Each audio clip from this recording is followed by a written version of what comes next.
cease from any semblance of liability, responsibility, and gullibility, we must tell you the views represented on this show are not necessarily those of this station or its management. This radio show contains differing points of view on current political topics, and due to the nature of its contents, it should be heard by everyone. Thank you for listening. 3, 2, 1. Now live from the heart of liberal Wisconsin, where the political party is just beginning, welcome to the Devil's Advocate Show. Best friends proving it's never personal, only politics. Please allow me to introduce myself. Now here are your hosts, Dom and Crute. Welcome to the Devil's Advocates Radio Show. Happy Tuesday to you, my little buddy. Crudy, happy Tuesday to you. And, of course, it's the anniversary of 9/11. I don't know how you quite say happy 9/11 day, but, you know, here we go again. 17-year anniversary of 9/11. Dom, do you recall what you did on 9/11? I do. I was setting up a booth at a job fair up in Appleton, Wisconsin. And I saw the second plane hit the building. You know, I actually was in the car that day. I was closing on my very first home, and I was building it, you know, as all smart people do.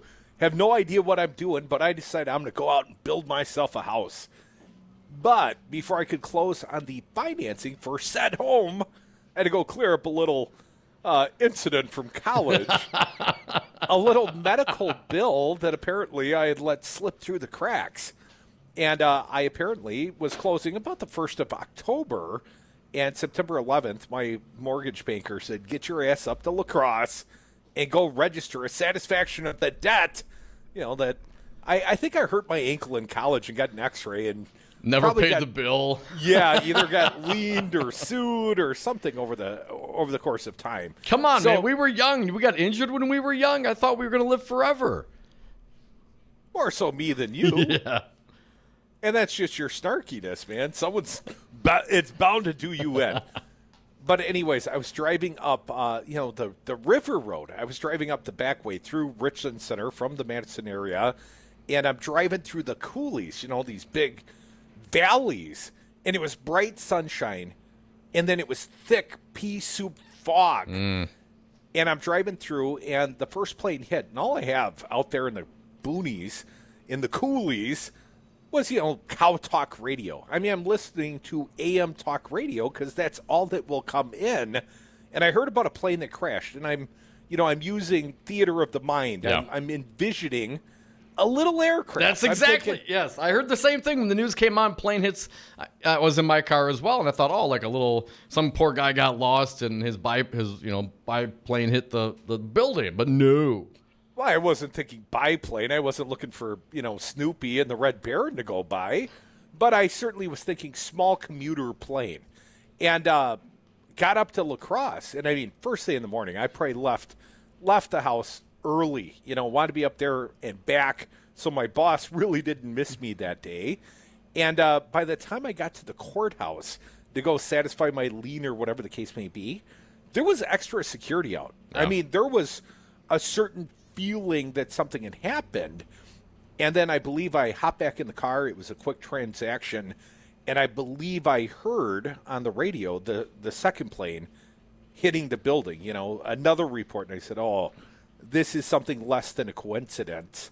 And I just remember, that it was the strangest, most surreal drive I've ever taken in my life.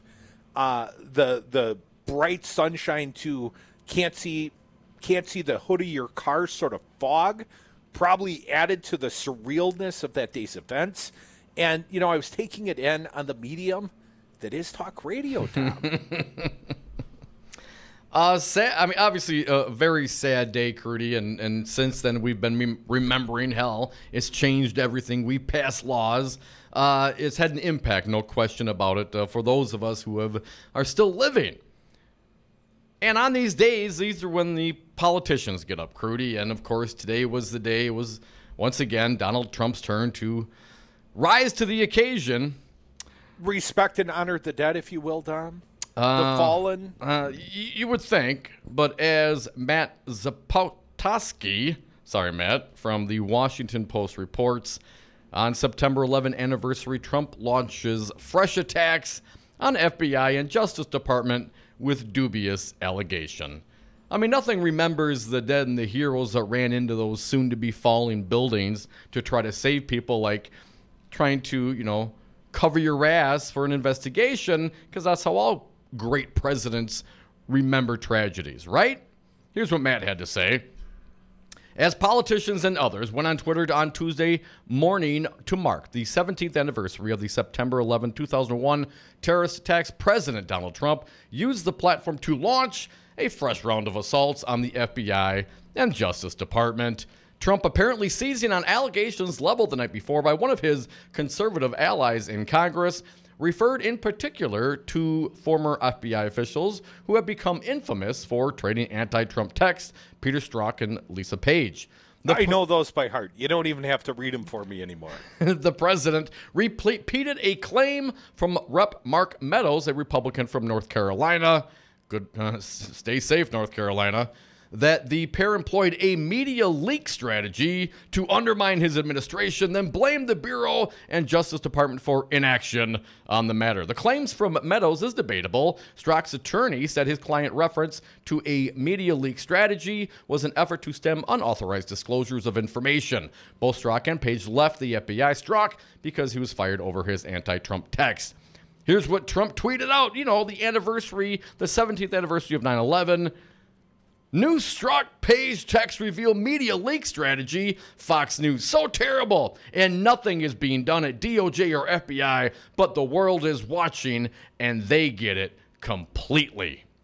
The tweet came amid a string Tuesday morning where Trump interspersed messages about 9/11 with his thoughts on the Justice Department. Apparently quoting from a segment on, where else, Crudy? Fox News.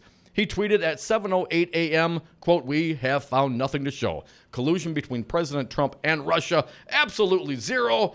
But every day we get more documentation showing collusion between the FBI and DOJ, and the Hillary campaign, foreign spies, and Russians. Incredible," Trump tweeted. Now, didn't just yesterday Omarosa drop a tape of Trump crashing a cabinet meeting or something of the sort? Perhaps it was a meeting of the comms team.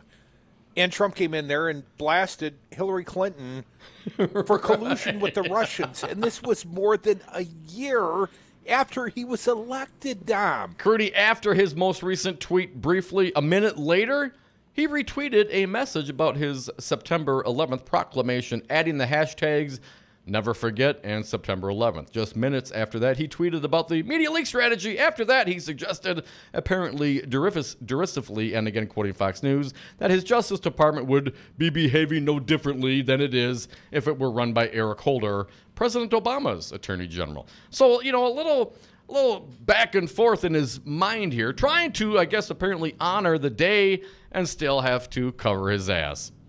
Dominic, Donald Trump has always been inappropriate on 9/11 all the way back to the first, at least the historic, 9/11-2001. I read a piece from the Washington Post.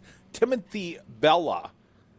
Donald Trump is on the line. It was the afternoon of September 11, 2001 at WWOR's station in Secaucus, New Jersey, and Roland Smith, the lead anchor for the news outlet coverage of the day, was apologizing for the channel's technical difficulties. The crushing pictures and videos of the airplanes hurtling into the World Trade Center were seemingly on a loop for hours. That's when Brenda Blackman, the co-anchor of the coverage, interjected to let her colleague know that Trump, the real estate mogul with the well-documented ties to Lower Manhattan, was on the phone. When the planes hit the towers, Alan Marcus got a call from Will Wright, the news director at WWOR. Upon arrival, Marcus, who acted as a spokesman, lobbyist, and consultant for Trump throughout the 90s, and also did on-air analyst work for No, could you get Trump? Marcus told the Washington Post in an interview late Monday. I said, yeah, let me call him. I called him, and he picked up right away. The night before, Trump was in New York's meatpacking district for the Marc Jacobs Spring Fashion Show, seated in the front row with the likes of Sarah Jessica Parker and Monica Lewinsky. The following morning, after the news programming broke into the regularly scheduled network and cable shows, Trump, who will later tell Howard Stern that he was waiting to watch an interview with former General Electric CEO Jack Welch, got Marcus's call at his private number. The analyst told the Post that Trump asked him where the TV crew was for the interview, with Marcus saying that the talk would have to be done over the phone. He was nervous about the interview, Marcus recalled. From his Midtown Manhattan apartment in Trump Tower, the businessman shared his disbelief on what he said he was witnessing on 9/11. I have a window that looks directly at the World Trade Center. I saw this huge explosion, Trump told Blackman. I really couldn't even believe it, he added. Now I'm looking at absolutely nothing. It's just gone. It's just hard to believe. A little more than a minute later, Marcus asked whether Trump's 40 Wall Street building had suffered any damage. Before getting into his response about his financial district property, the businessman had something he wanted on the record. 40 Wall Street actually was the second tallest building in downtown Manhattan, and it was actually before the World Trade Center was the tallest, and then when they built the World Trade Center, it became known as the second tallest, Trump said in the WWOR interview. And now it's the tallest. Wow. Blackman told the Post late Monday that Trump's response left her baffled. Marcus dialed him up, and that's when Trump gave the answer he did, which stunned us at the time, Blackman said to the Post. Any reaction I had in the midst of everything that was happening was, wow, that's insensitive. It just was. Smith told Politico in 2016 that the line from Trump seemed to be spontaneous. I think it was an all-of-a-sudden epiphany for him, Smith said, and he seemed to just blurt it out. Having known Trump for the better part of 30 years, Marcus told the Post he thought Trump mostly came off well, but still remembers the line all too well. I didn't like his line about having the biggest building in the downtown, said Marcus, president of the Marcus Group, a New Jersey-based public relations firm. But that's just how he talked, Marcus added. By Donald's standards, he was probably very good. He was trying to be. At the time, the businessman was something of an afterthought in the sadness of the day. But in the years that followed, in Trump's ascent to the White House, the interview, his first on-air interview that day, offered a unique instance in which the businessman was somber and restrained in his words, while also forming general feelings on national security that would later become part of his presidency. In the interview, Marcus asked Trump, given that he had considered running for president in 2000, about what he would have done if he'd have run and been president at the time of the tragedy. Well, I'd be taking a very, very tough line, Trump said to Marcus. I mean, most people, they know at least approximately the group of people that did this and where they are. But boy, would you have to be a hard line on this. This just can't be tolerated as both a candidate and president. Trump has often evoked 9/11 on the campaign trail and in office, praising police officers and firefighters for their bravery. But he's also been accused of politicizing the date. In February 2016, Republican presidential debate, Trump, then a candidate, seemingly blamed President Bill Clinton and George W. Bush for the terrorist attack. Trump also promoted a debunked theory in 2015 that thousands of people in New Jersey, specifically Muslims, were cheering as the World Trade Center collapsed. That same year, Trump claimed he saw people jumping from the Twin Towers. It was a claim he did not make during the 9/11 interview with WWOR, though he did say he could see the World Trade Center, which was close to 4 miles away from his apartment.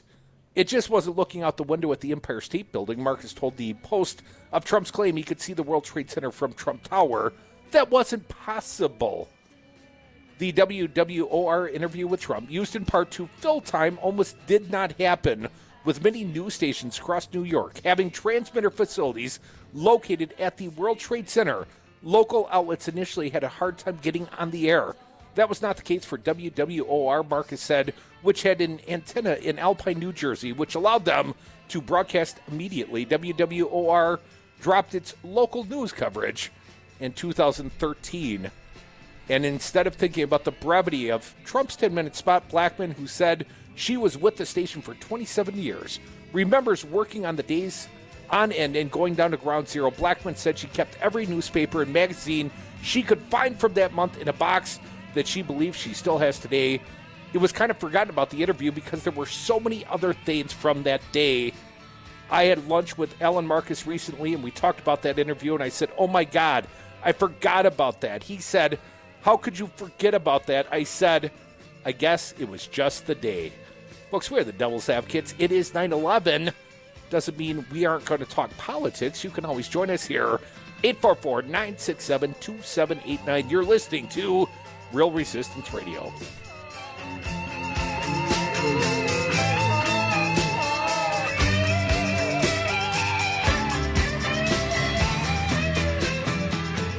I think this situation absolutely requires a really futile and stupid gesture be done on somebody's part. We're just the guys to do it. I really believe I'd run in there even if I didn't have a weapon. 9, 11.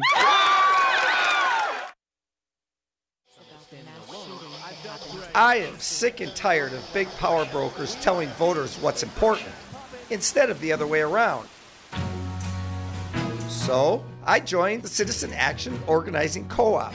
It's a community of like-minded local progressives where the members help determine what issues are important. And with the aid of professional organizers and some of the top progressive strategists in Wisconsin, we make the powers that be take notice and action. We're working on fair elections, the climate crisis, immigrant rights, electing progressive candidates, and more. Plus, we have a campaign called Radioactive that supports this station and Real Resistance Radio. So, come help us reclaim our power as voters. Become a member of the Citizen Action Organizing Co-op. Go to citizenactionwy.org. I'm Andy Buck, Field Representative with Painters and Allied Trades of Wisconsin. It's an issue that brings constant challenges for building contractors. How to find qualified painters, glazers, and drywall finishers. IUPAT knows what you want. A professional job performed by skilled workers who care about safety, training, and finishing strong. Workers who are reliable and ready on demand. Let IUPAT provide the people power that you need. You'll feel confident the job is finished right. Connect at IUPATDC7.com and finish strong. Hey folks, sexy liberal Stephanie Miller here. Most new Wisconsin jobs are in Dane County, it's true. Some of my listeners are relocating to Madison. Many already commute there. When asked where to turn for a trusted real estate team that understands Madison, I say the same thing. Solidarity Realty. They help you through the process and protect your consumer rights. They live their values building community, promoting sustainability and diversity. Find them today at solidarityrealty.com and tell them Stephanie Miller sent you. Save the $2 on tomorrow's paper. Listen to the Devil's Advocates today. And we are back. Thank you for listening to the Devil's Advocates radio show on Real Resistance Radio, streaming on the YouTube and Facebook pages. We're on Twitter at Devil Radio, and you can always join us on the party line. Talk or text at 844-967-2789. Of course, talking about 9/11 today, Trump's reaction to it. Another piece from the Washington Post, Paul Waldman. Trump's long history of lying about 9/11 and exploiting it for personal gain. On Tuesday, President Trump traveled to Shanksville, PA, where Flight 93 was brought down on September 11th by a group of passengers who gave their lives to save others. Given how he has acted at other events that were supposed to be removed from politics, it was a surprise that Trump didn't take the occasion to offer extended remarks on the magnificence of his 2016 victory or the unfairness of the Russia investigation. Still, it's worth looking back at Trump's history when it comes to September 11th, and what we find is that for Trump, it was always about Trump, even on 9/11. Even as the smoke was literally rising from the World Trade Center, he saw a terrorist attack against America as an opportunity for self-aggrandizement and self-promotion. He eventually turned into a weapon of political hate, but in the immediate aftermath, Trump saw it as an opportunity for brand enhancement and wasted no time. Of course, we already talked about Trump bragging that the destruction of the Twin Towers made his building the tallest in Lower Manhattan. And Crudy, here's another one. Trump applied for and received $150,000 in state funds intended to help small businesses affected by the attacks, despite the fact that his business was not affected. The fund was supposed to cover uninsured losses for small business, but Trump somehow received $150,000. His application cited rent loss, cleanup, and repair, yet none of Trump's properties were actually damaged in the attack. Trump later claimed it was a reimbursement for his charitable efforts. It was probably a reimbursement for the fact that I have allowed people for many months to stay in the building, 40 Wall Street, use the building and store things in the building, he said.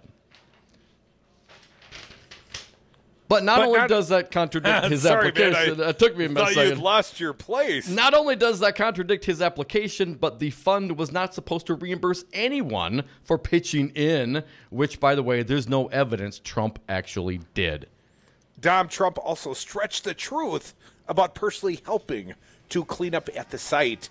At a rally in 2016, Trump said this: "Everyone who helped clear the rubble, and I was there and I watched and I helped a little bit, but I want to tell you, those people were amazing," Trump said. "Clearing the rubble, trying to find additional lives. You didn't know what was going to come down on all of us." And they handled it. While Trump did visit the site a couple of days after the attacks and did some interviews, there's no evidence that he got down to help clear rubble, which people would certainly have remembered. In fairness, this is a minor fib, but it reveals his ongoing attempt to make himself out to be more generous than he actually is. And Dom, there's other false claims that Trump made about 9/11, but we have to take a little commercial break, a little pause for the cause, if you will. You're listening to Crute and Dom. We're the Devil's Advocates. This is Real Resistance Radio, nothing but the truth, mostly unvarnished. Come back with us. Join us on the phones. They're open for you and toll free, 844-967-2789.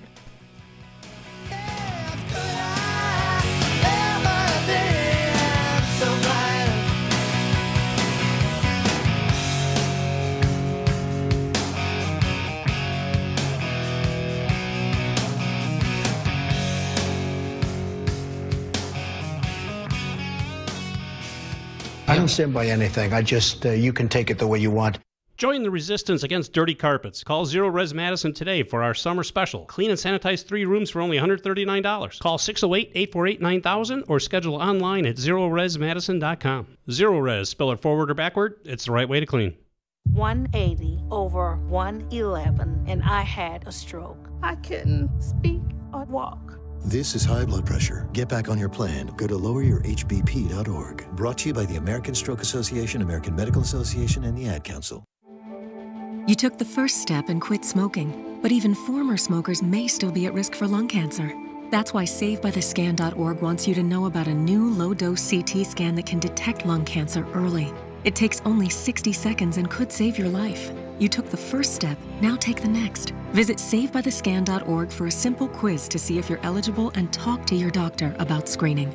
SaveByTheScan.org is brought to you by the American Lung Association's Lung Force Initiative and the Ad Council. Here's how you get them. If someone invites you for a cocktail, you bring them beer. If someone invites you to dinner, you bring a casserole. That's how you make friends. That's the Wisconsin way. So, Jesse, why should someone buying a home pay for an agent when they can go online or call the number on a for sale sign? Great questions. First of all, never call the number on a sign to see a home. That's the seller's agent, and they don't represent your interests. If they show you a home outside of an open house, you forfeit your ability to have someone negotiate in your corner at no cost to you. Well, with interest rates still at historic lows, how can buyers still get a great deal and protect their rights? Step 1, find a buyer's agent that you trust. Your agent will best find the home that fits your needs, anticipate problems, and negotiate on your behalf from offer through closing day. And most home listing contracts stipulate that the seller's agent pays for the buyer's commission. Solidarity Realty. They're real, they're solid, they're honest.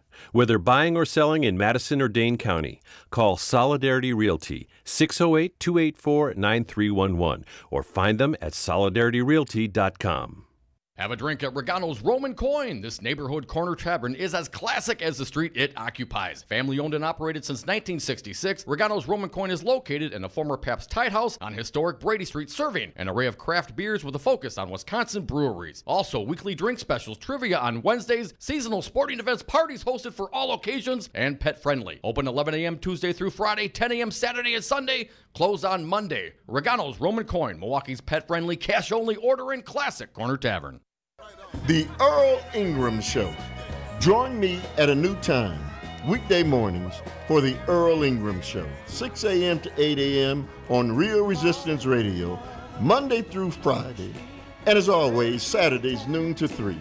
The Earl Ingram Show, streaming live at realresistanceradio.com. Don't miss it. Voice of the voiceless, champion of the working class, the Earl Ingram Show. I'll tell you what's going on.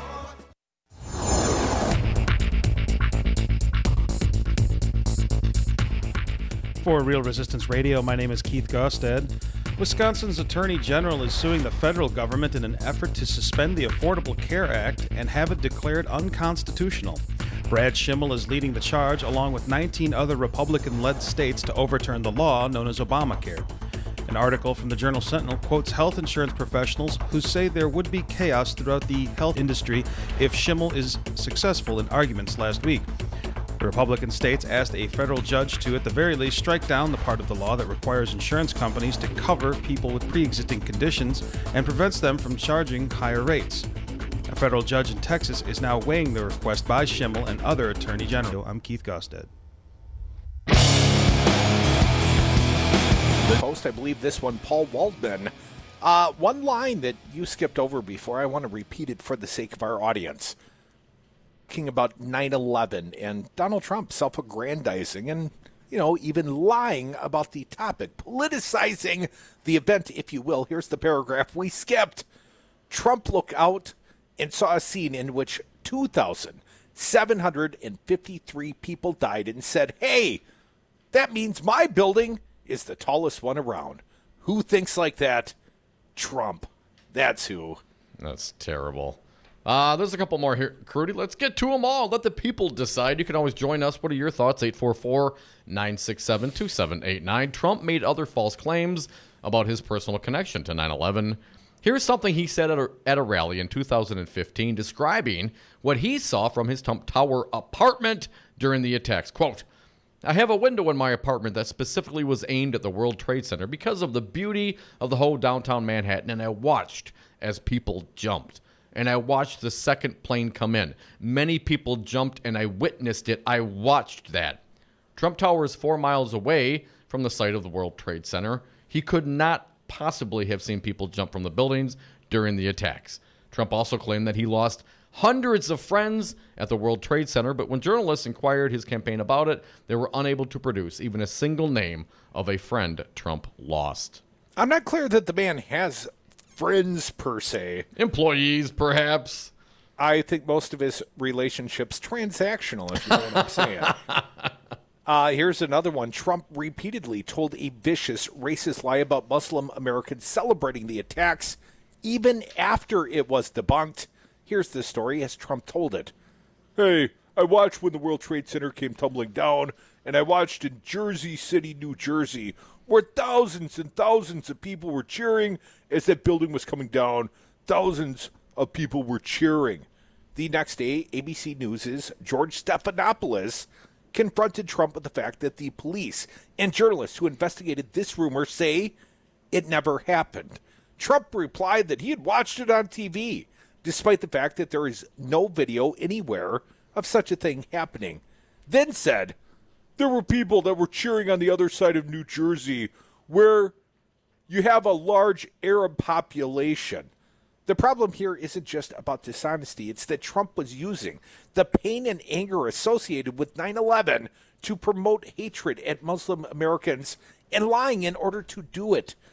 For good measure, when Trump cited an article by then-Post reporter Serge Kovaleski to bolster his claim, and Kovaleski said that Trump was mischaracterizing his reporting, Trump mocked Kovaleski's disability at a rally.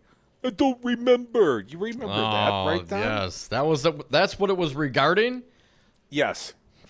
The man had refuted the lie of Donald Trump, and Donald Trump took that as a personal affront and personally, basically what? Insulted a man for his disability. As we know, well now, all that was not at all out of character, for Trump, nor was it out of character when he bragged about how the attacks had made his building bigger by comparison, or when he claimed he had helped at the attack site when he didn't, or when he squeezed some money he didn't deserve out of the 9/11 fund. This is who Trump is. It's who he's always been, and it's who he's always going to be. So writes Paul Waldman at the Washington Post. That one published today, September 11th, Dom. Crudy, this whole thought about thousands of Muslims in New Jersey standing up and cheering. I mean, one of our trolls on our Facebook page, Mike Stanley, you know him. What did he say today, Crudy? Tens of thousands of Muslims Americans celebrated the towers falling from their rooftops in New Jersey. There's something going on, folks. We name names. Mike Stanley, I asked, you got a video? You got a source? You got anything to back that up? Because you and Trump say the same thing, yet I haven't seen any evidence that it's true. So evidence, buddy. Okay. Yesterday, Mike Stanley, if that is his real name, if he's not some Russian-based troll, Mike Stanley yesterday was saying Donald Trump won the great state of Wisconsin in a presidential election, the first Republican to do so since Richard Nixon. Come on. Is this willful? It's one thing to have an argument or a discussion or a conversation. And I met a conservative. Well, I don't know about a conservative, an independent who happened to vote for Trump at a bar over the weekend. And, we got into it, and I gave him the same spiel. Hey, if you can't talk politics, sex, and religion when you're drinking, when the hell are you supposed to? So we got into it and had a great time. And he was trying to recall Tip O'Neill or John Boehner or Newt Gingrich, I think. I think it was confusing Newt Gingrich and Tip O'Neill. And so it was a innocent mistake. We looked it up. We had to. It was one of those conversations, because a lot of these things we can find out. If you want to know, the facts are there to be had. And if you want to have a good, intelligent, real, honest conversation with somebody, you both should be, committed to the facts. And if I'm wrong about something, I made a mistake, I'm totally cool with that, Crudy. You know that. I've been wrong once or twice in my life. Pretty rare. I've never known you to acknowledge being wrong, Dom. But that's the whole point of civil discourse. If you purposefully pass false information, fake information, trying to, gin up emotions against Muslim Americans, is that what you're trying to do? That's not someone who's looking for a conversation. That's someone who's looking to stir the pot. 844-967-2789. We got some calls. Let's get to it. Hey, Mark from the SAC, you are up. Thanks for calling. What do you got for us today? Hey, what I do know as far as video evidence is concerned, that in Iran they were holding candlelight vigils in the aftermath of 9/11, showing support for the people that died here in the United States. What I do know for a fact is Donald Trump went over to Saudi Arabia to have the King of Saudi Arabia, or the Crown Prince, hang some golden collar around his neck, to, I don't know what it was. He made some obeisance to the king over there. That in Saudi Arabia gave us 15 of the 19 hijackers, and they also gave us, the Wahhabist version of Islam that apparently is the founding principles for ISIS and all this. So this nonsense of tens of thousands of people in New Jersey celebrating, there would be video evidence of that if indeed that happened. There is absolutely no evidence that is there that Mike Stanley apparently goes to DonaldTrump.com and gets his whatever talking points he needs for the day and gives us this nonsense. If their exalted leader says it, Mark, it must be true, because you can't believe the crooked media or your lying eyes. I mean, if there was indeed evidence of that, we would have seen it. We would absolutely would have seen it.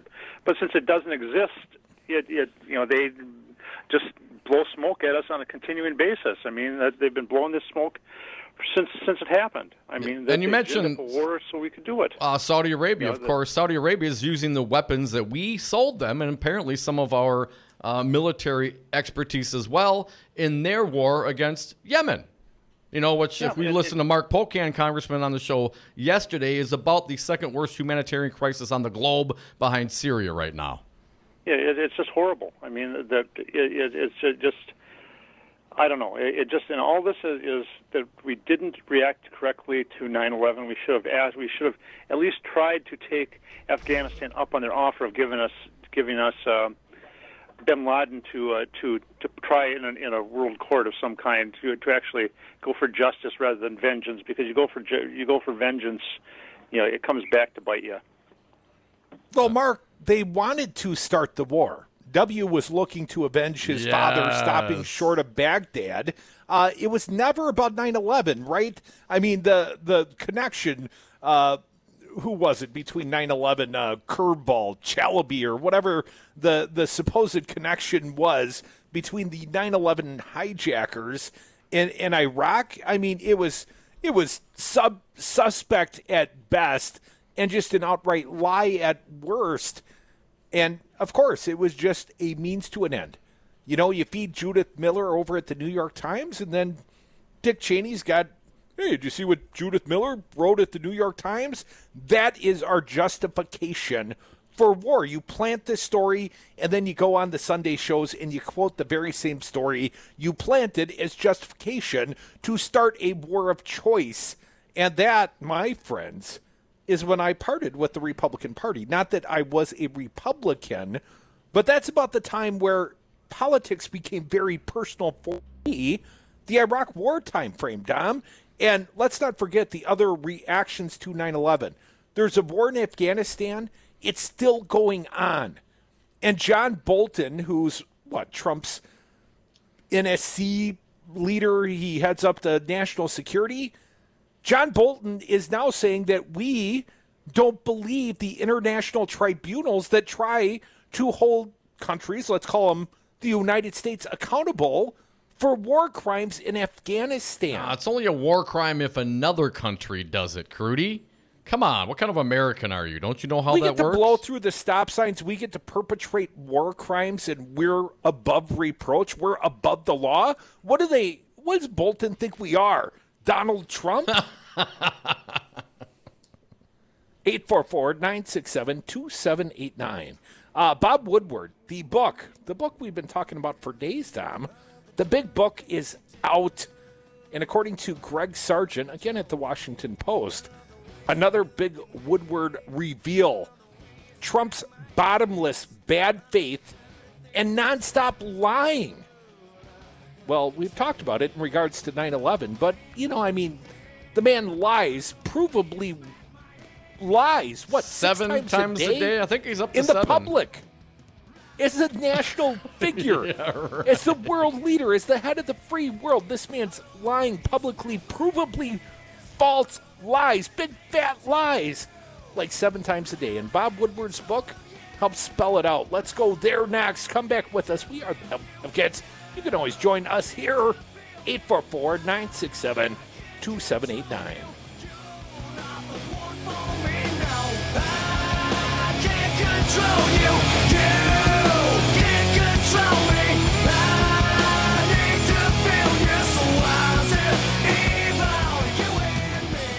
There's nobody that's done so much for equality as I have. I don't know what I said. I don't remember. Donald J. Trump is calling for a total and complete shutdown of Muslims entering the United States.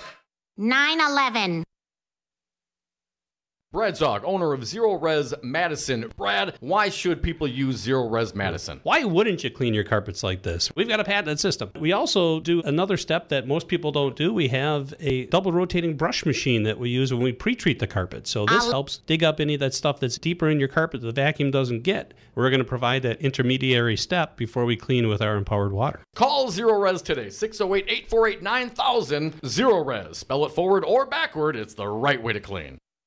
All workers benefit from unions, as unions create the highest standard in wages, health and welfare, retirement security, and workplace protections. Hello, this is Tom Bennett, President of Teamsters General Local 200. Your voice is your strength. The ability to build a stronger and better tomorrow begins today. Teamsters Local 200 represents workers in numerous industries, and our team is ready to sit down with you and your co-workers to build your unified team. Call Teamsters Local 200 at 414-771-6363 or visit us on Facebook or www.teamsterslocal200.com. Donna from Louisiana. The storm just hit, and we went from donating to the food bank to needing it. Hunger is a story we can end. End it at feedingamerica.org. Brought to you by Feeding America and the Ad Council. Looking for a job worth talking about? Teaching is creative, collaborative, and intellectually challenging. See why teachers have better work stories at teachdfw.org and learn more about becoming a teacher. Brought to you by Teach and the Ad Council. It's a lot easier to measure how many times students use a semicolon correctly in an essay. Educated educators talking education. Than it is to measure how many wonderful ideas are in that essay. Busted Pencils. There is no teacher shortage. With Dr. Tim Slecker. There is a teacher exit. Featuring Matt Damon's mom. You want to know what my mom would say? We've had an intrusion into education. Busted Pencils Radio. Saturdays at 11 on Resistance Radio.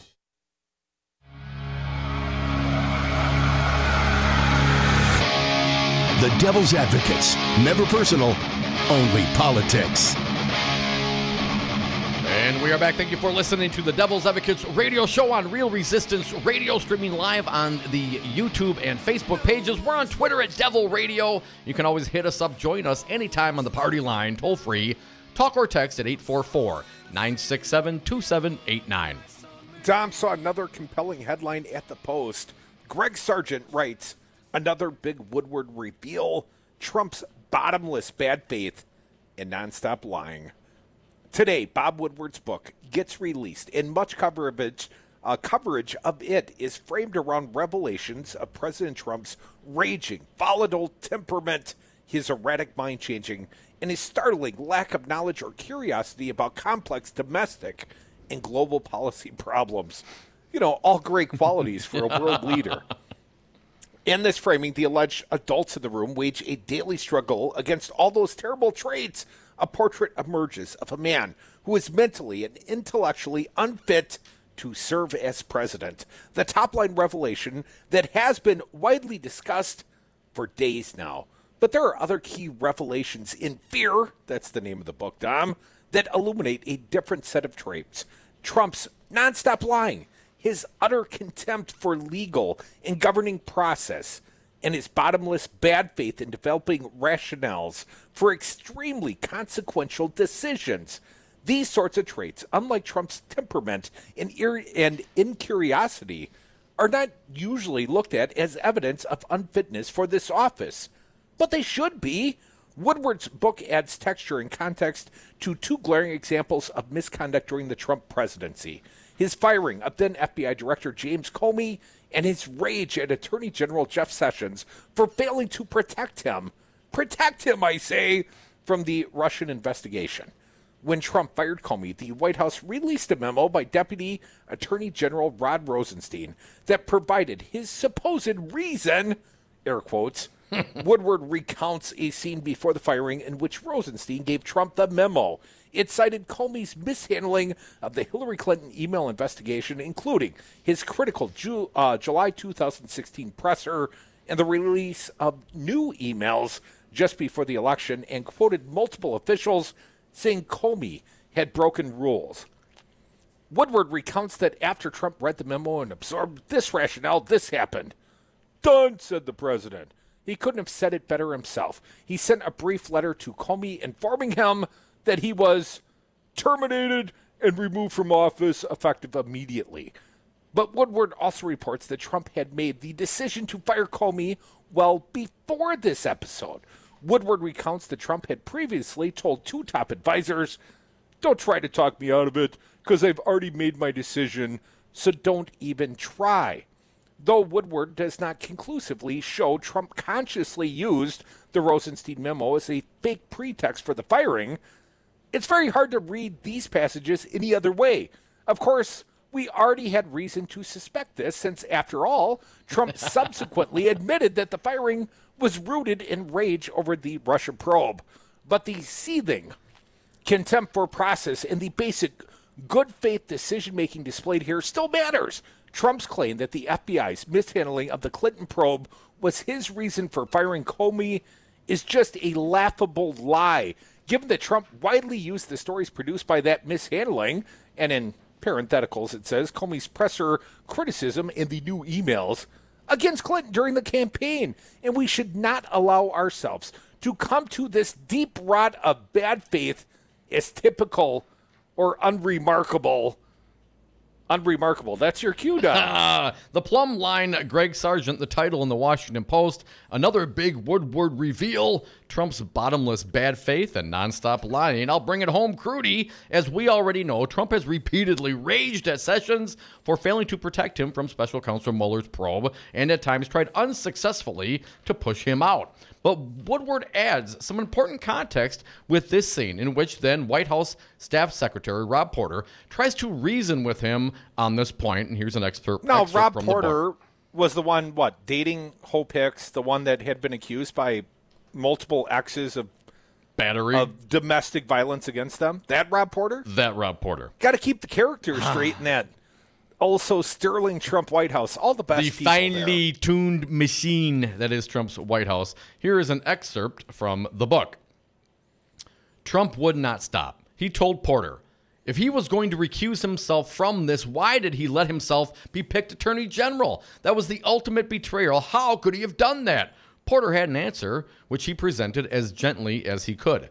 There are well-established rules and guidelines for when you have to recuse yourself, and he met those. He consulted the relevant experts at the Department of Justice and was told, you meet the criteria, so you have to go. Well, Trump said angrily, he never should have taken the job. He's the attorney general. He can make these decisions on his own. He doesn't have to listen to his staff. If he knew he was going to have to recuse himself, he shouldn't have told me, and I never would have picked him. Now back to Greg Sargent's piece. Trump completely brushes aside the idea that there are well-established rules of conduct dictating that Sessions, who served on the Trump campaign, should recuse himself for good reasons involving the need to maintain law enforcement's independence. What's that? Trump raged at that Sessions should simply ignore them. Indeed, Trump kept pushing for Sessions to unrecuse himself well after this happened. Recall that this is all because Trump wanted the Attorney General to function as his personal bodyguard against accountability and to help him obstruct a legitimate investigation into foreign sabotage of our election because it might implicate him or his cronies. Again, the dishonesty and bad faith contempt for process here is remarkable, even for Trump. As an aside, there's another revelation in which Trump reveals these traits with great clarity. Woodward recounts that then Secretary of State Rex Tillerson repeatedly argued against pulling out of the Iran nuclear deal, informing Trump that Iran was complying with it. But on multiple occasions, Trump responded by simply repeating the phrase, they're in violation, as if he could make this true through force of will. The scene brings to mind the schoolyard bully who keeps belligerently spouting false things in his praised face to force him to capitulate and repeat the lie himself, confirming his total submission. Only in this case, the bullying assertion formed the basis for a critical geopolitical decision that could have enormously important long-term consequences. The firing of Comey and the pressure on Sessions, of course, are central to the case that Trump may have obstructed justice. In this regard, Woodward also reports that in multiple private meetings, Mueller directly told Trump's team that he wants to interview Trump for the express purpose of gauging Trump's, quote, corrupt intent, unquote, toward the investigation. Trump's lawyers are now leaning towards refusing any face-to-face interview in which Mueller would ask questions designed to plumb that intent. Given what we've now learned, is there really any wonder why? No, because he's guilty as sin of obstruction of justice. Dom, anyone that watched the NBC News Lester Holt interview knows that he fired Comey to alleviate the pressure of the Russian investigation. Didn't Trump also backpedal? this Russia thing. Didn't Trump also backpedal on that? I mean, there's a tape, man. I mean, there's a tape. You said it. And he's, kind of slyly accusing Lester Holt of somehow manipulating that interview? They edited the tape. It's edited. It's fake news now. You have it? I'm not at all clear that it was edited. Let's hear it. Let's hear it. One second. But regardless of recommendation, I was going to fire Comey, knowing there was no good time to do it. And in fact, when I decided to just do it, I said to myself, I said, this Russia thing with Trump and Russia is a made-up story. It's an excuse by the Democrats for having lost an election that they should have won. Yep. So it was all about Hillary's emails then. Yeah. Does that seem doctored, edited in any way, shape, or form to give a mischaracterization of the words that came out of his mouth? And anybody how can you people follow this man? I really wonder. I have to wonder. I mean, it's one thing if you acknowledge he's a lying SOB, but, hell, you're he's our lying SOB? Right. That's, at least I get it. But to sit there and think that this is normal and this is the president and he does not lie and it's the press and everybody else against him, the deep state, is just a little disconcerting. Nobody believes it, Dom. Nobody believes it. The Trump supporters, they don't believe Donald Trump. Oh, sure. I mean, what was the polling? Absolutely. Those 30, Dom, we 39%. saw polling. No, we saw polling yesterday. 22% of Americans find Donald Trump to be honest. Now, 36% of them approve of the president doing his job. That would seemingly be the new Trump base. That number down to 31% of independents, down from 47%, a precipitous drop in support. But when the question is honesty, Dom, nobody believes Donald Trump. I don't think the Trump supporters believe anything he says literally, except when you say, he's an SOB, but he's our SOB. Literally, I think that's how they do think. That's all the Trump supporters believe in. He's my kind of guy. Sure, he's crass. Sure, he tweets. Sure, he lies. Sure, he BS's. Just like I'd like to if the wife would let me. Right? You get your BS called out by the missus. Donald Trump apparently above all reproach. I mean, hell, he paid off 2 porn stars, and he's still married. What common man could get away with that? Trump's just better than the rest. Is Melania, is she going to leave? Is she going to leave Trump? She should leave Trump. Are you standing by your man? She cannot wait for the end of Trump's presidency because she's got a divorce attorney in the wings, I suspect. Come back with us. Join us on the phones, 844-967-2789. Hour 2 is next. 9. I alone can fix it. 11. Very powerful. 5 your local single-source IT solutions provider, specializing in cloud technology, consulting, servers, networks, and hosting. We manage your IT so you can focus on running your business. Enjoy technology. Enjoy 59s.com. I'm jumping in with my clothes on. Most party fouls are pretty dumb, but if you decide to drink and drive underage, you could lose your license and your freedom. Learn more at ultimatepartyfoul.org. Brought to you by the National Highway Traffic Safety Administration and the Ad Council. The Devil's Advocates. James Santel, he's a former U.S. attorney. He's our guest live on Brady. Once again, a pleasure to be with you, gentlemen, to talk about the latest news breaking as we speak. The FBI raided Michael Cohen, Trump's personal attorney, but once they got there, then they went back and got a more thorough warrant and said, we'll take everything. My first reaction is you need to teach criminal constitutional law. You've got it just right in terms of the process. They are kind of a big deal. This is a really big deal. You are listening to Real Resistance Radio, WRRD 1510 AM Waukesha and WTTN 1580 AM Columbus. Always streaming at Real Resistance Radio. Florence grows. 9/11 remembered. I'm Mike Moss. More than 20 million people are potentially in the path of Hurricane Florence, and more than 1 million have been ordered to evacuate to safety. President Trump with this warning. You have people that actually go fly through these storms. These are very brave people, but they fly through. And from what I'm hearing, the sites that they're seeing have not been seen on the East Coast before. So I would say everybody should get out. I mean, you have to listen to your local authorities. North Carolina Governor Roy Cooper says Florence is unlike anything before. I know that North Carolinians are a hardy bunch, and we've seen a number of hurricanes and nor'easters and storms before. But this storm is different.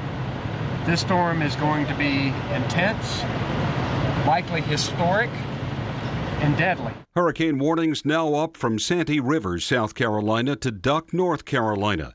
The hurricane will make landfall Friday. Today's the 17th anniversary of the 9/11 attacks. Relatives of the victims read their names at the annual ceremony here at the 9/11 Memorial Plaza. Adele Christine Sessa. The passing of 17 years did not make it any easier for the family members. Not a second goes by where we all don't think of you and miss you. 17 years ago, you were taken from us by a bunch of cowards. My husband was a chef, and he went back into the building after getting hundreds out and tried to carry a woman out that was a quadriplegic from the 88th floor. He and 3 maintenance workers, they never made it out. But he'll always be our hero. None of them will ever be forgotten. Steve Kastenbaum at the World Trade Center in New York. The U.S. has strongly warned Iran that it will respond swiftly and decisively to any attacks by Iran's proxies in Iraq that result in injuries to Americans or cause damage to U.S. facilities. On Wall Street, the Dow closed up 113, NASDAQ up 10. I'm Mike. On marijuana, unfortunately, it's a public health issue and a public safety issue. I've opposed that. Dr. Sanjay Gupta, how can medical marijuana help those addicted to opioids? There's 3 big things. There's clear consensus now that cannabis can treat pain. That is not an opinion. That is a consensus conclusion by big scientific bodies like the National Academy of Science. We also know that it can help treat the withdrawal symptoms of opioids. People, they don't want to be on them anymore. They want to quit, but they develop the terrible withdrawal symptoms. And now we have evidence that it can actually help heal the part of the brain that is diseased in someone who's an opioid addict. If you had to start from scratch and design a substance to help lead us out of the opioid epidemic, like in a lab, it would probably look very much like cannabis. Call Governor Scott Walker at 608-266-1212. Tell him good people do smoke marijuana. This message was paid for by the People for People Corporation. Donate online at p4ppc.org, p4ppc.org. The Vatican says Pope Francis is ready to meet with top U.S. church officials over a sex abuse and cover-up scandal that has rocked the Catholic Church. Correspondent Jan Johnson reports. The head of the U.S. Conference of Catholic Bishops has called on the Pope to authorize a wide-ranging Vatican investigation into a scandal involving former Cardinal Theodore McCarrick, removed from his position this summer after a credible accusation involving a teenager. Cardinal Daniel DiNardo has also said that recent claims of a cover-up reaching as high as the Pope himself deserve answers. The Vatican spokesman says DiNardo will be among those meeting with the Pope on Thursday. I'm Jan Johnson. Prosecutors in Los Angeles have declined to file charges against Nick Carter of the Backstreet Boys after a singer reported last year that he had raped her in his apartment in 2003. The Los Angeles prosecutors say the statute of limitations expired in 2013. I'm Mike Moss. Join the resistance against dirty carpets. Call Zero Res Madison today for our summer special. Clean and sanitize 3 rooms for only $139. Call 608-848-9000 or schedule online at ZeroResMadison.com. Zero Res, spell it forward or backward, it's the right way to clean. My name is Lola Silvestri, and I'm going to be 95 this year. I was very independent. I fell, and I had to have Meals on Wheels. America, let's do lunch. 1 in 6 seniors faces the threat of hunger, and millions more live in isolation. Drop off a hot meal and say a quick hello. Volunteer for Meals on Wheels by donating your lunch break at americaletsdolunch.org. This message brought to you by Meals on Wheels America and the Ad Council. I'm Jesse Pica-Holz with Solidarity Realty. If you're looking for a home in Madison or Dane County, call me. I know Madison. I know homes. I'll protect your best interests. Call Solidarity Realty at 608-284-9311 or search solidarityrealty.com. For Real Resistance Radio, my name is Keith Gostad. Delays in downtown Milwaukee's Couture high-rise are leading some local officials to start talking about starting over with a new developer. Milwaukee County Supervisor John Weishen said at a meeting yesterday that, quote, a window for development is closing, end quote, and the county board should consider taking back the property and requesting new project proposals if the current developer can't secure funding in the next few months. Supervisor Marcelia Nicholson agreed with Weishen and said, quote, if we don't get a solution, we might need to do something as a committee. The developer of the 44-story lakefront high-rise is waiting on approval of a loan guarantee application from the U.S. Department of Housing and Urban Development. County exec and Chris Abley and other county supervisors will be attending a brief presentation on county finances with a period for public comment tonight at the Kosciuszko Center at 6 p.m. For Real Resistance Radio, I'm Keith Gosted. The following program is a separate licensees from any semblance of liability, responsibility, and gullibility. We must tell you, the views represented on this show are not necessarily those of this station or its management. This radio show contains differing points of view on current political topics, and due to the nature of its contents, it should be heard by everyone. Thank you for listening. 3, 2, 1. Now live from the heart of liberal Wisconsin, where the political party is just beginning, welcome to the Devil's Advocate Show. Best friends proving it's never personal, only politics. Please allow me to introduce myself. Now here are your hosts, Dom and Crute. Welcome back, Hour 2 of the Devil's Advocates Radio Show. And Dom, I'd like to bring back a little good news for Hour 2. I think we lead with a little positive headline. Oh, I have it for the people, Dom. This one from the Independent UK, a British source. Trump will undoubtedly face impeachment, says Watergate attorney. Yay! Woo! I think that's some good news, Dom. Andrew Hall watched from within the courtroom as 4 of Richard Nixon's top advisors were sentenced to prison for their roles in the Watergate cover-up. He had been hired as counsel by John D. Ehrlichman, the former president's senior advisor for domestic affairs, who was convicted of conspiracy, obstruction of justice, and perjury.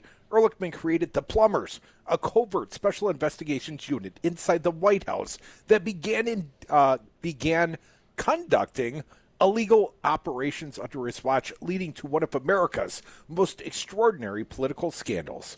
Now Mr. Hall says he's watching history repeat itself, with Donald Trump and his associates awaiting a similar fate in the days and weeks ahead. Now, here's a statement, Dom. The cover-up is always worse than the crime, the attorney said in an interview with The Independent. And this one is very shady. We have a sitting president who will undoubtedly be impeached.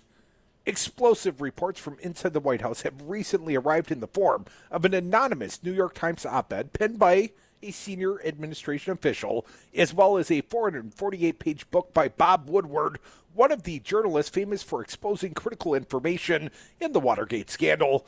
Both describe an administration in disorder, complete with an aloof president, Mr. Trump, who appears incapable of leading the nation. Aides are reportedly swiping documents from his desk. Several have allegedly formed a steady resistance to thwart his worst inclinations. Meanwhile, the underlying question of whether or not Mr. Trump's campaign conspired with Russian officials to impact the 2016 elections remains at the heart of a federal investigation spearheaded by special counsel Robert Mueller, who, aping Mr. Nixon, the president has threatened to fire. In a scene from Mr. Woodward's Fear Trump in the White House, the president's former attorney, John Dowd, told Mr. Mueller he worried the president would perjure himself after conducting a mock cross-examination. Now, the White House has denied the practice examination took place while pushing back on Mr. Woodward's new book. However, if it did in fact take place, it may very well have been the smartest decision the president's attorneys made, according to Mr. Hall. Now, here's a quote, Tom. The idea to prepare a witness in and of itself is a good idea, but the fact that he's incapable of being truthful throughout the entire exam is pretty scary, he said. It raises a whole lot of issues. If a lawyer knows his client is not telling the truth, he cannot sit by and let that happen. He cannot participate, and he must disassociate himself with that activity. Otherwise, they, the lawyer, Dom, lose their license for facilitating perjury. Mr. Woodward, who exposed major gaps in Ehrlichman's story and other crucial information in the Watergate scandal, can certainly be expected to deliver more bombshells when his book hits the shelves. And ironically, it's out today. I may have to go buy it. Some of those revelations could lead to Mr. Trump's impeachment, an historic event that will undoubtedly occur in the president's first term, according to Mr. Hall. The November elections have an enormous impact on how this plays out, he said. If the Democrats take the Senate or enough Republicans switch over, there will be a successful impeachment. Still, the attorney doesn't foresee impeachment proceedings removing Mr. Trump from office. He will resign, Mr. Hall said, in the event of impeachment proceedings beginning after the 2018 midterm elections. However, the end of the Trump presidency doesn't mark the end of his associates' legal troubles, just like that of Mr. Nixon's tenure. In fact, those that remain in the president's inner circle could soon find themselves in even greater jeopardy if Mr. Trump were to lie to the special counsel. Hey, who ate the candy bar before reading? Was it me or you, fella? Mr. Rudy Giuliani is in worse trouble if the president lies to Mueller, Mr. Hall said. Giuliani can be indicted. The president cannot while sitting. I don't know if I agree with that, but okay, Mr. Hall. Mr. Mueller's office reportedly agreed to a small concession in its ongoing probe, allowing the president to provide written answers to questions about whether his campaign conspired to work with Russian officials throughout the election.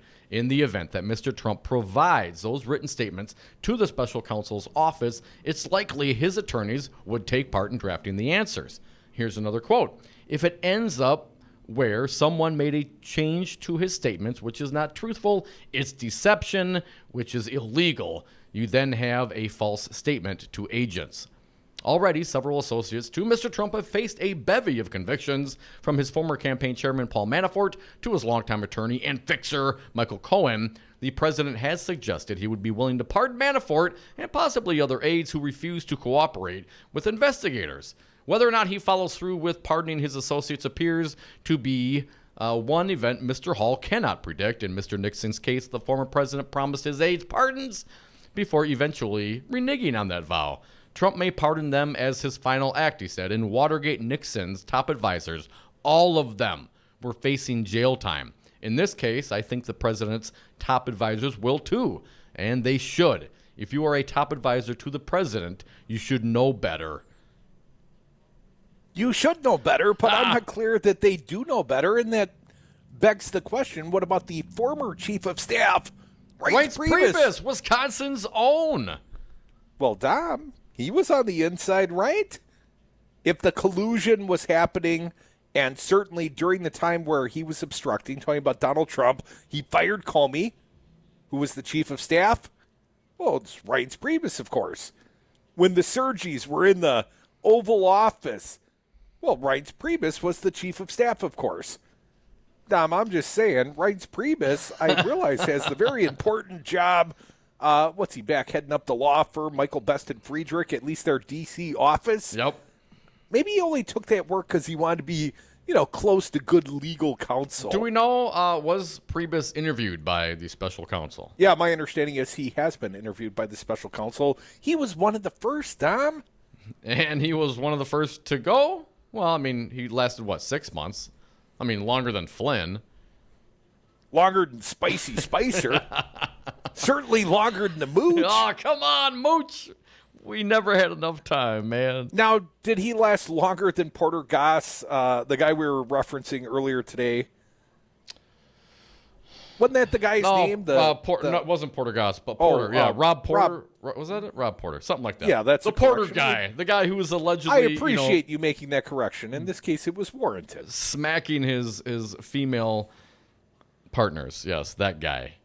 Well, we wish him well. He worked very hard. Yeah. Wow.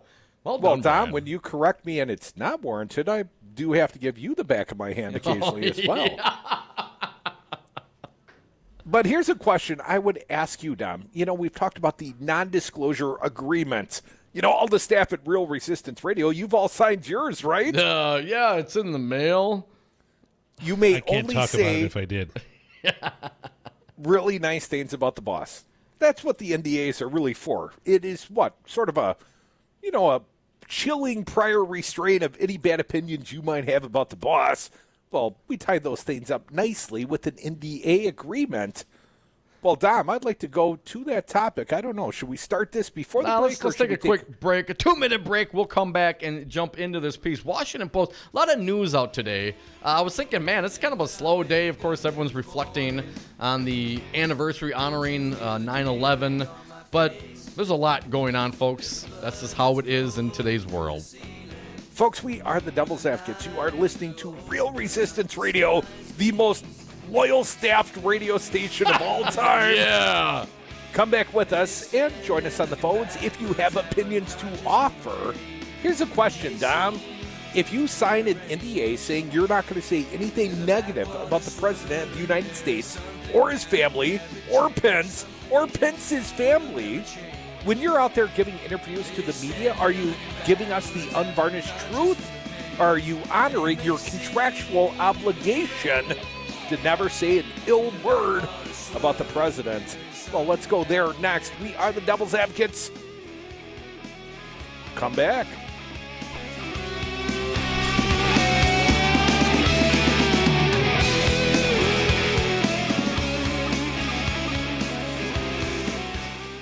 People running it that didn't know what the hell they were doing.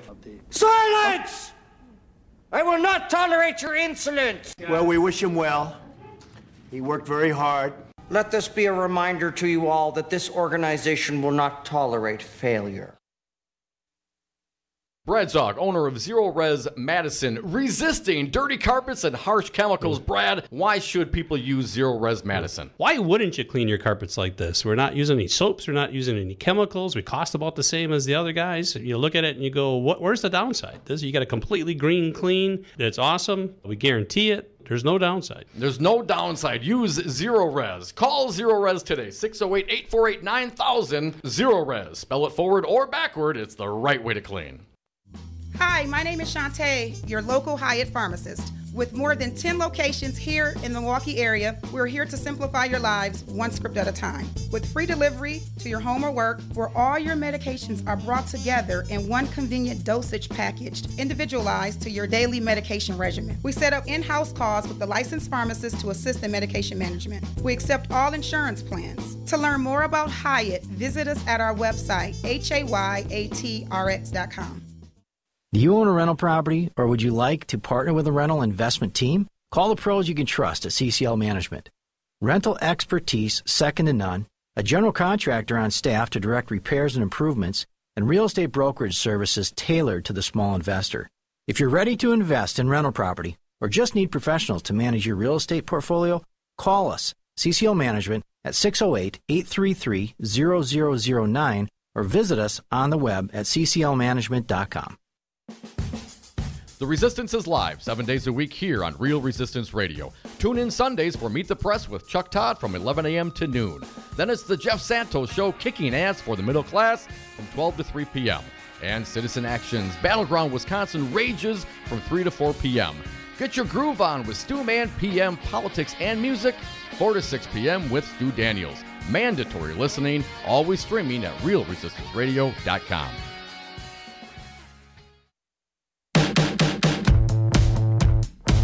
When they go low, we get high. Dom and Krutz are the Devil's Advocates. And we are back from the 420 break. Thank you so much for listening to the Devil's Advocates radio show live on Real Resistance Radio. Streaming on the socials on Twitter at Devil Radio. And on the phones, toll free. Talk or text the party line, 844-967-2789. Dominic, something of an interrogative headline at the Washington Post. Are pro-Trump commentators legally bound to say nice things about Trump ? This piece, Paul Farhi at the Washington Post. Love her or hate her, trust her or not, Omarosa Manigault Newman inadvertently exposed a little secret about how political journalism gets done in 2018. Some of the people you see talking on TV or who are quoted in articles about President Trump are legally obligated to say nice things about him. What? Trump acknowledged last month that Manigault Newman, author of Unhinged, a tell-all book about her time in the White House, had signed a non-disclosure agreement, also known as an NDA, right? Just ask Stormy. When she went to work for his 2016 campaign, he suggested she had violated the agreement, which obligates signers not to disparage Trump or family or members of his family, which raises a question. Are others who have signed an NDA with Trump really being honest in those media interviews? Are they just lauding the president because they legally cannot do otherwise? The issue extends to the news media as well. Shouldn't news organizations disclose that Trump officials they quote or put on the air are legally bound not to criticize the president, given that doing so would enable readers and viewers to better judge where an interviewee is really coming from? Yes. In the weeks since Trump called out Manigault Newman, a former White House aide, Wacky Omarosa already has signed a full non-disclosure agreement, he tweeted. Fake news, pardon me. See what Trump's done to me? Few news organizations have provided clues about who else is speaking under an NDA and is obligated to its terms. Current and former Trump officials are regularly interviewed for their views, and some have taken on a prominent role as media commentators themselves. Boris Epstein, a senior advisor to the Trump campaign and briefly a member of his administration, is a Sinclair broadcast group chief political analyst charged with giving his opinions and commentaries that air on dozens of Sinclair-owned stations around the country. Epstein regularly discloses to his viewers his former role with Trump, but hasn't mentioned that he signed a non-disparagement agreement while he was with the campaign. As for comment, Epstein declined to address the issue directly. I'm proud to offer our viewers my unvarnished perspective and analysis based on facts and my experience, he said in a statement. The Trump administration, like the Trump campaign and Trump organization before it, appears to have signed dozens of current and former officials and employees to NDAs. The White House press secretary, Sarah Huckabee Sanders, hasn't specified who or how many people have signed, but she has characterized the agreements as common and very normal for this White House.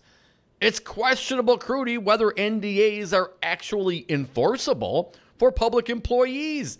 Law professor Heidi Trosser from the University of Minnesota said in an interview that a court would very likely find such a broad government-imposed restriction on speech a violation of the First Amendment. An agreement saying you may not disparage the president is clearly a viewpoint-based restriction about matters of utmost public concern. But that what would Scott Walker claim? No, it's about your conduct. But that doesn't mean an NDA isn't effective in silencing critics, said lawyer Deborah Katz, who specializes in employment discrimination and whistleblower retaliation claims. Of course, NDAs chill speech. That's their purpose. Under one such agreement from the 2016 campaign obtained by the Washington Post, signers promised not to demean or disparage publicly Trump or members of his family. In another draft version obtained by the Post's Ruth Marcus in March, exposes violators to monetary penalties for unauthorized disclosures of confidential information defined as all non-public information I learn of or gain access to in the course of my official duties in the service of the United States government on White House staff, including communications with members of the press and with employees of federal, state, and local governments. Yet another version, one that Manigault Newman said she declined to sign with Trump's 2020 campaign, prohibited sharing in perpetuity a long list of potentially valuable information. This NDA prohibited disclosures about assets, investment, revenues, expenses, taxes, financial statements, actual or prospective business ventures, contracts, alliances, affiliation relationships, affiliated entities, bids, letters of intent, term sheets, decisions, strategies, techniques, methods, projections, forecasts, customers, clients, contacts, customer lists, contact lists, and schedules, appointments, meetings, conversations, notes, and other communications of Trump, Pence, any Trump or Pence family member, any Trump or Pence company, any Trump or Pence family member company, Crudy. Such agreements create a compromising circumstance for both the interviewer and interviewee, says Gabriel Kahn, a professor of journalism at the University of Southern California. I don't see any acceptable situation where someone has an NDA and doesn't disclose that in an interview. Right. This is material information that goes to the credibility of the interview. The audience has a right to know if the person they're hearing from has agreed to limit or censor themselves in some way. Kahn compared undisclosed NDAs to other kinds of would-be conflicts of interest, such as a source with an undisclosed personal relationship or a hidden financial stake in a company. Think Donald Trump. He or she was touting in the news media. Actually, think Kellyanne Constance to viewers when its paid contributors have NDAs and will continue to remind viewers of this fact anytime they participate in relevant conversations that require such disclosure. However, CNN hosts have raised this issue only twice with the network's contributors since Trump announced he was running for president in 2015, according to a search of the Nexus database. During a panel discussion last week, primetime host Chris Cuomo asked CNN contributor Jason Miller whether he had signed a non-disparagement agreement when he was a Trump campaign transition spokesman.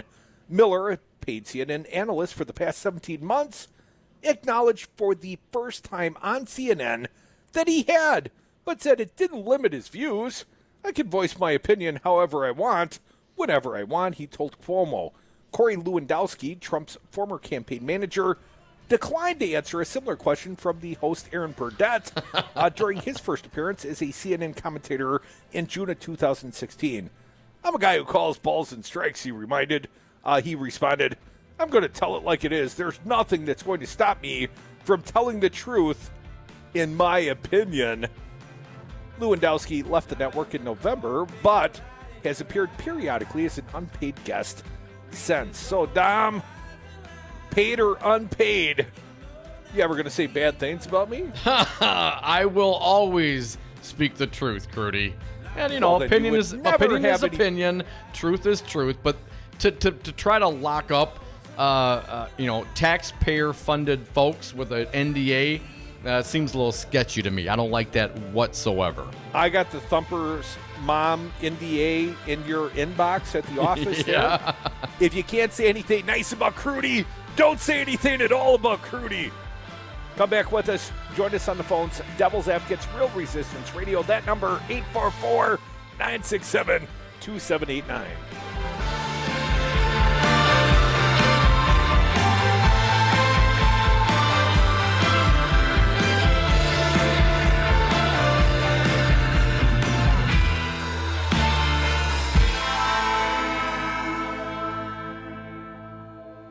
Hey, you want to get high, man? Sounds nice. It's not nice. It's not good. Give me a break. Join the resistance against dirty carpets. Call Zero Res Madison today for our summer special. Clean and sanitize 3 rooms for only $139. Call 608-848-9000 or schedule online at ZeroResMadison.com. Zero Res, spell it forward or backward, it's the right way to clean. Indoor baseball, anyone? Most party fouls are pretty dumb, but if you decide to drink and drive underage, you could lose your license and your freedom. Learn more at ultimatepartyfoul.org. Brought to you by the National Highway Traffic Safety Administration and the Ad Council. You're not wired to have a response to this sound. But when we introduce a new stimulus, Save the Food, we're helping to stop food waste. Save the Food. For tips and recipes, visit savethefood.com. Brought to you by NRDC and the Ad Council. 5 your local single-source IT solutions provider. Specializing in cloud technology, consulting, servers, networks, and hosting. We manage your IT so you can focus on running your business. Enjoy technology. Enjoy 59s.com. Hi, everybody. If Scott Walker were made of cheese, would you eat him? I don't know, and I don't want to find out. That's why I listen to Real Resistance Radio. Have a drink at Regano's Roman Coin. This neighborhood corner tavern is as classic as the street it occupies. Family owned and operated since 1966, Regano's Roman Coin is located in a former Pabst Tide House on historic Brady Street, serving an array of craft beers with a focus on Wisconsin breweries. Also, weekly drink specials, trivia on Wednesdays, seasonal sporting events, parties hosted for all occasions, and pet friendly. Open 11 a.m. Tuesday through Friday, 10 a.m. Saturday and Sunday, closed on Monday. Regano's Roman Coin, Milwaukee's pet friendly, cash only order and classic corner tavern. Excuse me, I know you have a 9 o'clock, so I'll keep this short. I'm the business suit in the back of your closet. You wore me nearly every day before your office went, quote, casual. I used to be the CEO of your closet. Now I'm just that one intern no one ever talks to. I always thought you'd circle back with me, get granular, keep me in the pipeline. But nada. Nothing. Don't you remember the McKittrick presentation? You spilled coffee on me, and I still looked amazing during the breakout talkback Q&A. So, I think it's time for me to move on. I've got a great resume, and I absolutely crush it in interviews, okay? Let's make this a clean break. Shift the paradigm. The only thing I ask is that you think outside the box here and do this. Take me to Goodwill, where I can really make a difference. Your donations to Goodwill create new jobs, training programs, and education assistance for people in your community. To find your nearest donation center, go to goodwill.org. Donate stuff, create jobs. A message from Goodwill and the Ad Council. The Forum, hosted by Sherwin Hughes, exclusively on Real Resistance Radio. Call in live at 844-967-2789 and give your thoughts, feelings, and opinions on local and national topics. Monday through Friday from 8 a.m. until 11 a.m., it will not be what you expect to hear, but we will definitely give you what you need to know. That's The Forum, hosted by Sherwin Hughes on Real Resistance Radio. Always streaming live on realresistanceradio.com.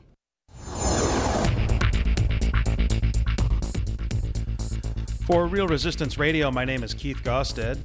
This weekend is Fighting Bobfest at several locations around the state. Fighting Bobfest is the annual gathering of Wisconsin progressive activists. The kickoff is Friday night at the Barrymore Theater in Madison with several speakers including Jim Hightower, Randy Bryce, Mandela Barnes, John Nichols, and many more. On Saturday, there will be a picnic at Brittingham Park in Madison from 10 to 2. Then the fest moves to Cameron Park in La Crosse from 3 to 7. On Monday evening, there will be an event at the Next Act Theater in Milwaukee. All events are open to all progressives, and all events are free except the Monday night event in Milwaukee. Tuesday, sunshine, highs in the mid-70s. Tonight, mostly clear, lows in the upper 50s. Wednesday, sunshine, highs in the mid-70s. Thursday, sunshine, highs in the mid-70s. For Real Resistance Radio, I'm Keith Gosted.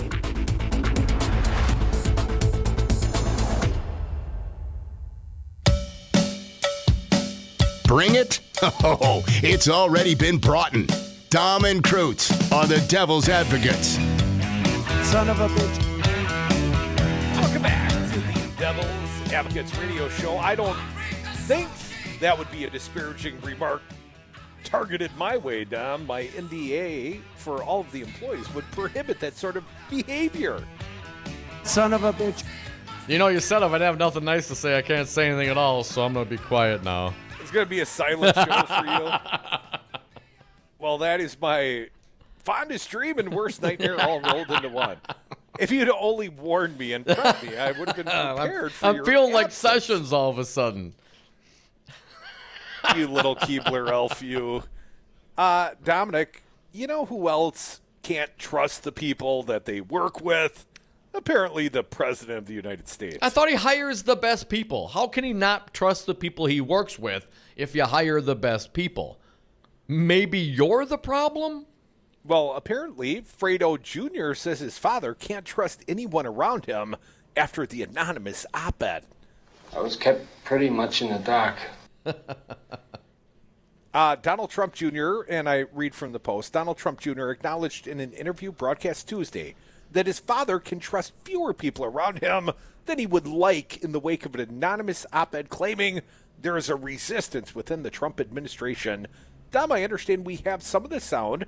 ABC, Good Morning America, Trump Jr., you know, Fredo, but I think they call him Don. But we've got the sound. From the piece, I think there are people in there he can't trust. It's a much smaller group than I would like it to be. Let's go cut number 82. I think there are people in there that he can trust. It's a much smaller group than I would like it to be. Who do you trust? Well, I'll keep that to myself. Let's do 80, referring to the op-ed. It's pretty disgusting. That's pretty sad. Perhaps it's a disgruntled person who's been thrown out because they didn't deliver on what they were supposed to do. What's the crime, though? Listen, I think you're subverting the will of the people. I mean, to try to control the presidency while not the president. You have millions and millions of Americans who voted for this. Now, you realize Donald Trump Jr. has left his wife for a Fox contributor, Kim Guilfoyle. That's right. I was trying to think of her name. Brian and I were talking about it earlier. Guilfoyle, okay. The very pretty former Fox News lady. She's got a nickname for Donald Jr., don't you? I do not know. No. What do you... Take one. I'll give you one guess. Man. I have no guess. I have nothing nice to say, so please inform me. Junior Mint. I'm smart and I want respect. Oh, God. And that's what his girlfriend says about his penis. Oh, like a Tic Tac? What are we talking about here? Sounds nice. It's not nice. Jared are both White House staffers. I'm talking outside family. That goes without saying, Trump Jr. said. Now, I thought Ivanka said, I'm not a staffer. I'm the first daughter. She did say, if you believe the reporting, Crudy. It would be easier to get things done if you're able to fully trust everything around you, Trump Jr. added. I think that's a shame. And again, I need to ask you, Junior, why do you think that is? I mean, do you ever consider perhaps maybe the behavior of your father, the president, that he is driving this? I don't profess to be a political savant. That's right. Who we kidding? The op-ed published in the New York Times last week was written by a senior official in the Trump administration. According to the Times, it depicts a two-track presidency in which Trump acts according to his own whims, while many of his top aides, in the author's words, work to thwart his more misguided impulses until he's out of office. The piece's publication has coincided with revelations from a new book by veteran journalist Bob Woodward that depicts a chaotic White House. Yada, yada, yada. We know this. Let's get back to the Trump Jr. interview.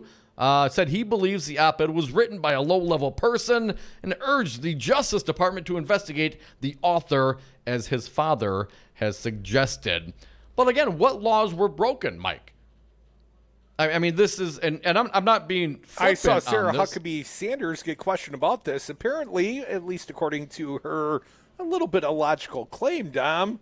Well, whoever's on the inside would be perhaps subject to secure meetings and is misusing classified information. If you take a classified document off the president's desk without permission, I guess that could be something. But if you're in the president's office with access to the classified information, you probably already have access to classified information. No, I mean, is it Jared?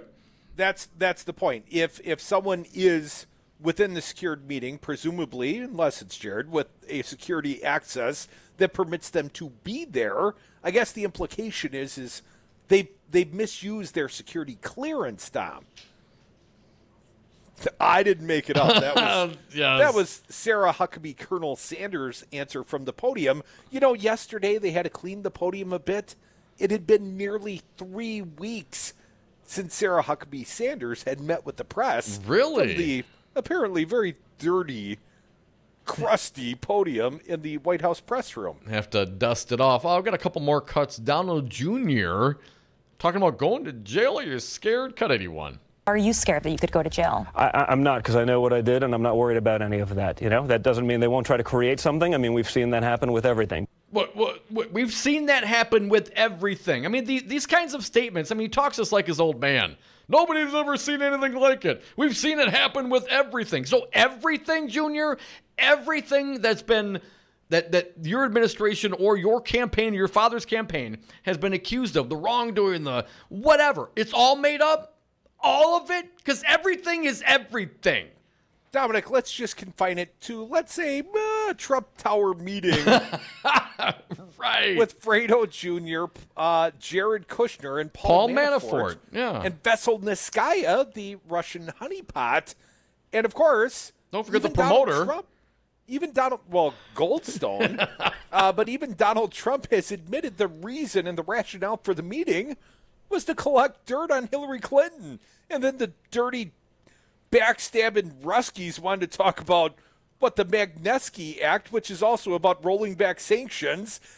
Which is also illegal if you're not in the administration, which they were not yet. And then if you believe what I think has now been acknowledged, at least through reporting, Donald Trump is the one that wrote the misleading letter about the rationale and the reason for the meeting, and one might call that Exhibit A, maybe Exhibit B behind the Lester Holt interview in the Donald Trump obstruction of justice impeachment trial. When the president does it, it's not illegal.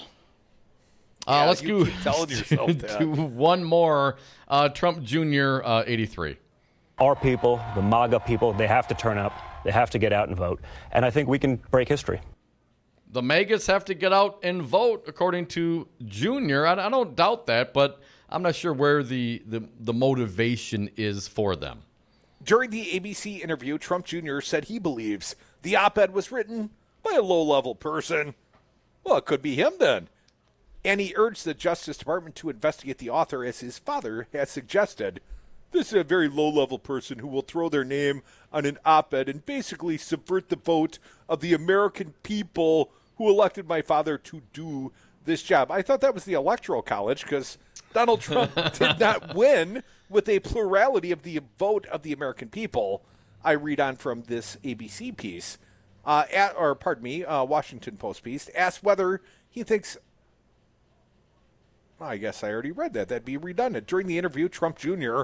also said he is not worried about the legal exposure resulting from the special counsel's investigation to Russia interference in the 2016 presidential election.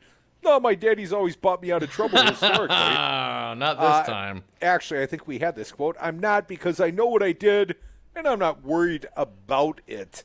His lack of fear and anxiousness doesn't mean that he's not in hot water. Think of him as sort of the frog, Dom. It's just boiling up around him. Among his actions under scrutiny is, I think I mentioned this, is a 2016 Trump Tower meeting that Trump Jr. helped organize with a Kremlin-aligned lawyer. Trump Jr. had been told that she would provide damaging information on Democrat Hillary Clinton. Trump Jr. said it's possible prosecutors could try to create something incriminating, like this meeting in the Trump Tower. Like everything. And again, the quote, I'll read it again from the Washington Post. I mean, we've seen that happen with everything. I understand that they're trying to get my father, and they'll do anything they can to get that. Even, make him write false explanations of if it's what you say, I love it. Even if they crawled into his head and made him respond by email saying, I would love it, especially later. Just because it's attempted conspiracy and you claim that you didn't get it all over the timeline would seem to indicate that the releases happened after your meeting. But that aside, you attempted to conspire with a foreign government to impact the presidential election. And how do you look at that Trump Tower meeting any other way? He didn't know he couldn't do that? But not just them. What about the Trumpsters? What about the maggots? I mean, how do you believe what this man is saying? What'd you call them? The maggots. Ooh, I like that one. Oh, you haven't heard that one? I can't claim that. I've seen that somewhere before. Yeah, the maggots. I don't know what Trump called them, megas. He called them megas. Junior called them the megas. I call them the maggots.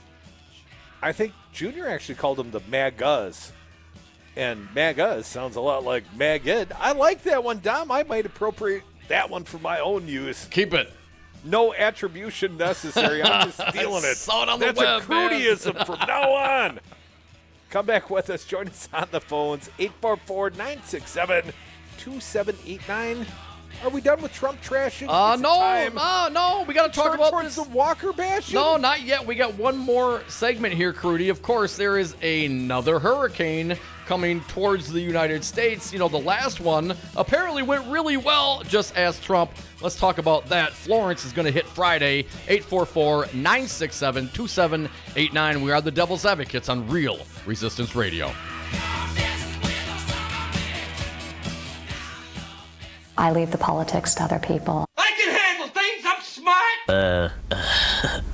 smart. You're the best son money can buy.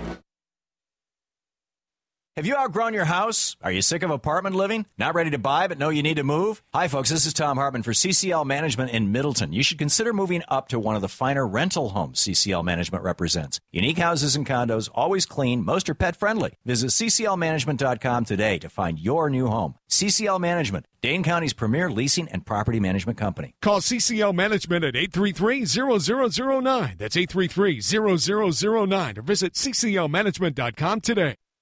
Hey folks, sexy liberal Stephanie Miller here.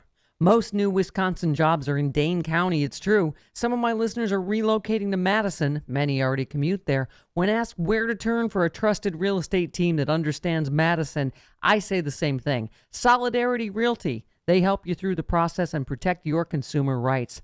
They live their values, building community, promoting sustainability and diversity. Find them today. Home gym. See? Nothing. But some messages need to get through. Like making sure they're buckled up the whole ride, every time. Do whatever it takes to make your child listen. Jen, I friended your boyfriend. Wait, what? Buckle up, sweetie. Never give up until they buckle up. Learn more at safercar.gov/kidsbuckleup. A message from the National Highway Traffic Safety Administration and the Ad Council. Live via phone, he is former U.S. Attorney Jim Santel. Firing Bob Mueller doesn't mean that the prosecution, the investigation goes away. Pardoning one individual does not mean that you undo everything that has been done before. So this notion that somehow by shutting down and by pardoning and by sort of stopping the process, you're also stopping the wheels of justice is simply, again, it's simply wrong. The Devil's Advocates, weekday afternoons on 1510 AM, Wisconsin's Resistance Radio. The Devil's Advocates, tackling the issues you're not allowed to talk about at the dinner table. And we are back. Thank you for listening to the Devil's Advocates radio show on Real Resistance Radio, streaming on YouTube and Facebook, on Twitter at Devil Radio, and the party line, always open, talk or text toll free, 844-967-2789. Dominic, I hate to look for the silver lining with any hurricane, and obviously there could be tragedy headed towards the Carolinas. I got lots of family down there, a brother and a niece in Charlotte. Still, I bet they're bunkering down. Damn it, I forgot my point. Well, don't worry, Curdy. Apparently, I had nothing nice to say. See? But Donald Trump today has said, we're ready. FEMA is ready. Everybody is ready. We have everybody standing by. We hope for the best. There's a chance it could be a very bad one, as you've probably heard, but we are absolutely, totally prepared. What's that mean? He's got a big sack full of brawny paper towels. He plans on jump shotting it around the South. Here's my point, I guess, if there was a point, and, perhaps it's a bad time for the point, but I remembered it. I'm going to throw it out there. The DNC convention. I am quite hopeful that the city of Milwaukee, where we do business and have this little radio venture going on, I am hopeful that Milwaukee gets selected as the convention site. I understand the DNC convention committee was supposed to be in Miami this weekend. I've heard Miami, at least according to reporting at Politico, Miami is out. They have been thrown out of consideration. It's down to Milwaukee and Houston. And I would say, quite frankly, did they have Harvey in Houston last year? Yeah. Come on, say it with me, Dom. DNC MKE 2020. Absolutely. You know you want to, Democrats. Come on. There is no better place on this earth than Milwaukee, Wisconsin in the summertime. I don't recall the last hurricane we had around here. Crudy, Trump. Remember the Puerto Rico hurricane? Remember he was out there jump shotting the brawny around? Here's what he said.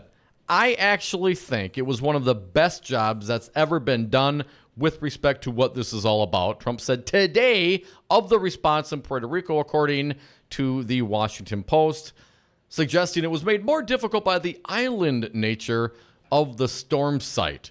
We love Puerto Rico. The president praised the response to the series of storms that battered the United States last year, saying, quote, I think Puerto Rico was an incredible, unsung success. Texas, we've been given A+ for. Florida, we've been given A+ for. The unsung success, the 69, 60-some people that officially died. Oh, wait, they've upped that now to almost 3,000 people.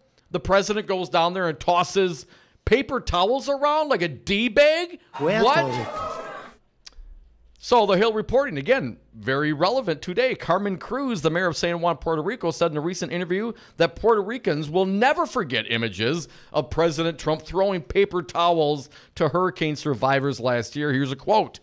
I believe Puerto Rico is a stain for FEMA and Trump's reputation because the world was able to see the lack of humanity, solidarity, compassion, and service of an administration that could have helped us but decided not to. Cruz, a vocal Trump critic, told Newsweek in an interview published on Tuesday.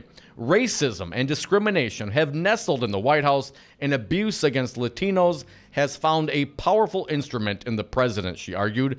Puerto Ricans will never erase from their memory images of Trump throwing paper towels to the hurricane survivors last October. At the time, he said it was not a crisis, and the governor said nothing. The government of Puerto Rico set a plan to say that Trump has given us everything we asked for. Well, I have news for Rosello. His government did not ask for enough, Cruz added, referencing the governor, a member of the island's pro-statehood New Progressive Party. So the mayor of San Juan apparently doesn't think that Puerto Rico, the response by FEMA and Trump was a, quote, as Trump put it, incredible, unsung success. Well, Dominic, first of all, in Trump's defense, he heard that Bronny was the quicker picker-upper. And I did take one summer course in college. Actually, it was a photojournalism class, if I remember correctly, and it was quite laborious for a summer school class. And we had to spend lots of time in the dark room. But, photography, a little subjective. So anyways, the professor at the end of the semester said, the summer school course said, pick your own grades. Whatever you think you've merited. A+. Well, I got an A. I didn't think an A+ was realistic in any class I had ever taken, but I thought I merited an A. I worked very hard that summer, taking good photos and developing them and learning those things, but left to one's own devices on a self-grading scale, Dom. One's always going to opt for an A, is one not? Especially if you've done a heck of a job, Trumpy. Heck of a job, Brownie. I always believe in preparation. So I guess here's going to be the question. Of course, folks, if you're down there, heed the warnings. I would certainly say that it is a huge storm barreling down on the Carolinas right now. But Trump's reaction to Puerto Rico and to Texas were totally different. I mean, I just look at it as, well, I mean, he doesn't like the brown folks. I mean, I don't want to look at everything like that, but how can you explain how the resources of this country have not been put to use to put that island back together? It was devastated. Thousands of people died, not 60. Not only was the help not adequate, but the lies perpetuated by the administration on the fatalities and the impact. I mean, just the other day, the guy said Trump's made some reference about the electric company there that was already out or they had problems. Not true. The man continues to lie about these tragedies. And of course, he's the one. The buck stops with Trump. But you ask him, hell, it was an incredible, unsung success. A+ in Florida, A+ in Texas.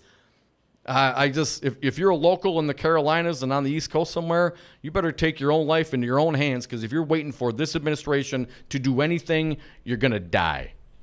Dominic, perhaps the Trump administration could learn a little humility from us. You are listening to the greatest radio show ever. We are the Devil's Advocates. We always appreciate your contributions around here at 844-967-2789. Call or text acceptable. To the incredible citizens of North Carolina, South Carolina, and the entire East Coast, the storm looks very bad, Trump said. Please take all necessary precautions. We have already began mobilizing our assets to respond accordingly. We are here for you. And this is the most tragic problem, because people will probably die. I mean, when storms like this hit, it's inevitable. Someone will stand behind. They don't want to move. They don't believe it. Whatever the case may be. A lot of people stand behind in North Carolina. That's something of a there's something of a historical precedent. The Carolina hurricanes, people often have hurricane parties. My mom described being a teenager, and they would drive to the beach to ride out the hurricanes. They'd get like a case of beer, several cases of beer, and they would party the weekend away in a hurricane shelter, effectively. I mean, it's something of a Southern tradition. Well, I mean, do what you got to do. I like a party as much as the next person. But this, look, either way, this will be a test, certainly of the federal government and their coordination with the states and the locals in the impacted area. There's plenty of time. I understand they've opened up the interstates one way, so the incoming, if you're driving out to the East Coast, well, that one in North Carolina, well, it's going to be now only westbound. Both lanes will be westbound on the highways. They are giving every opportunity for people to leave, but I am hopeful. I'm hoping there's enough time. I do hope that there are the loyal and hardworking folks and the agencies and the federal government and the state government that will limit the loss of life. But with Donald Trump in charge in the administration, I fear for life on the East Coast. Well, Dominic, why is it that this president is getting a break that the former Republican president, George W. Bush, did not get post-Katrina? Let's not forget, Kanye West came out and said, what? George W. Bush hates black people. I mean, Kanye, Donald Trump literally hates black people. And you, in some twisted sense, have been supportive of Donald Trump. But we remember what happened with Brownie. We remember what happened with Hurricane Katrina in the wake. I mean, it was the destruction of the approval ratings of George W. Bush. It's not like he had great approval ratings with the war of choice that was the Iraq War. But he chose to lack empathy, chose to do a flyover, talking about W, in regards to Katrina. Didn't seem to care about the people stranded on their roofs for days. The people gathered at the Superdome in New Orleans. And the country held him accountable. How does Donald Trump get a break that even W got held accountable by the American people for? It's shameful. His reaction, the administration's reaction to Puerto Rico is shameful. Somebody should tweet at Kanye. Yeah, I think you got the wrong president. I think it's Trump that hates black people. Dom, I've got some evidence. There are some racist Republicans in the state of Wisconsin. Come back with us. I will share an op-ed from Wright, Wisconsin that's about as racist as you can get. More of us on the other side. The happy hour starts right now. We love Puerto Rico. I always believe in preparation. And we also love Puerto Rico. Every death is a horror. Does that make sense? Here in the Badger State, we have our own expressions. When we're looking to go on vacation, we state, well, let's go up north. Hello, this is Tom Bennett, president of Teamsters Local 200. Here in the Badger State, we also have another expression, union yes. The strength of the labor movement depends on elected officials here in Wisconsin and Washington, D.C. that support the values of working families that raise the standards for all. Give us a call at Teamsters Local 200 at 414-771-6363 or visit our website at www.teamsterslocal200.com or on Facebook at Teamsters Local 200. Be engaged. I'm Andy Buck, Field Representative with Painters and Allied Trades of Wisconsin. It's an issue that brings constant challenges for building contractors. How to find qualified painters, glazers, and drywall finishers. IUPAT knows what you want. A professional job performed by skilled workers who care about safety, training, and finishing strong. Workers who are reliable and ready on demand. Let IUPAT provide the people power that you need. You'll feel confident the job is finished right. Connect at IUPATDC7.com and finish strong. You are listening to Real Resistance Radio, WRRD 1510 AM Waukesha and WTTN 1580 AM Columbus. Always streaming at realresistanceradio.com. Hurricane Florence, 9/11. I'm Ann Cates. Hurricane Florence continues to bear down on the Carolinas, packing 140-mile-an-hour winds. Meteorologist Jennifer Gray says Florence will pack a wallop. With this storm, it is basically all worst case scenario because the storm is going to basically come to a screeching halt, and it is going to dump a lot of rain across interior sections. The storm surge is going to be a huge concern. 6 to 12 foot storm surge. That water is going to go up all the river systems. It's going to overfill the banks, and so you're going to see flooding well inland. Hurricane Florence is now less than 800 miles from Cape Fear, North Carolina. Hurricane warnings have been posted from the South Sandy River in South Carolina to Duck, North Carolina. President Trump has observed the 17th anniversary of 9/11. Correspondent Jeff Zeleny. President Trump paying tribute today to heroes of the 9/11 terror attacks. And that dark day 17 years ago forever etched in American history. This field is now a monument to American defiance. The President and First Lady marking the day in Shanksville, Pennsylvania, where passengers brought down United Flight 93, whose hijackers were targeting the nation's capital. More protests are expected tomorrow over a white Dallas police officer charged with manslaughter after killing a black man in his own apartment, thinking it was her residence. Attorney Esley Merritt represents victim Botham Jean's family and says that claim contradicts witnesses. Certain statements within this affidavit are demonstratively false. For example, that door being ajar, those doors close automatically unless Botham propped it open. Because he was expecting a guest or something, and I'm not making up excuses, it wouldn't have been open. On Wall Street, the Dow Jones Industrial Average gained 114 points, the S&P up 11, the Nasdaq up by 48. I'm Ann Cates.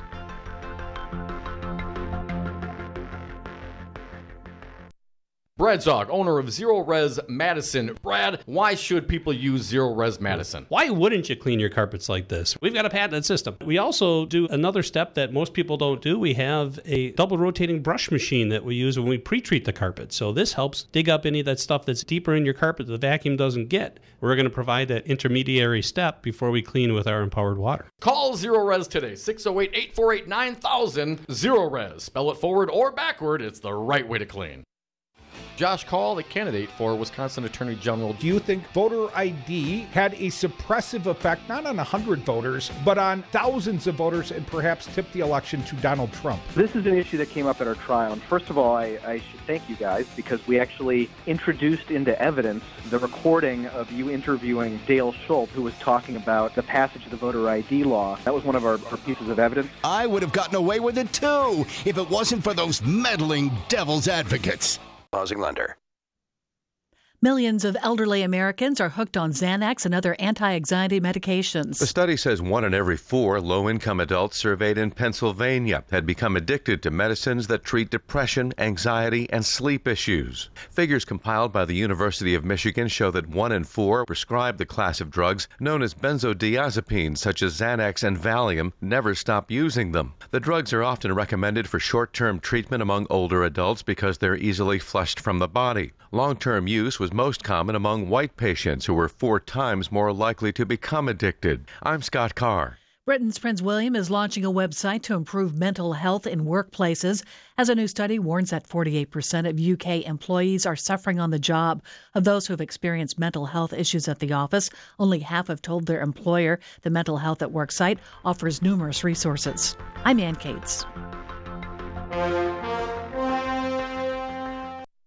On marijuana, unfortunately, as a public health issue and a public safety issue, I've opposed that. Dr. Sanjay Gupta, how can medical marijuana help those addicted to opioids? There's 3 big things. There's clear consensus now that cannabis can treat pain. That is not an opinion. That is a consensus conclusion by big scientific bodies like the National Academy of Science. We also know that it can help treat the withdrawal symptoms of opioids. People, they don't want to be on them anymore. They want to quit, but they develop the terrible withdrawal symptoms. And now we have evidence that it can actually help heal the part of the brain that is diseased in someone who's an opioid addict. If you had to start from scratch and design a substance to help lead us out of the opioid epidemic, like in a lab, it would probably look very much like cannabis.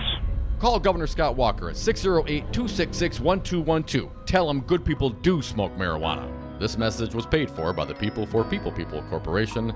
Donate online at p4ppc.org, p4ppc.org.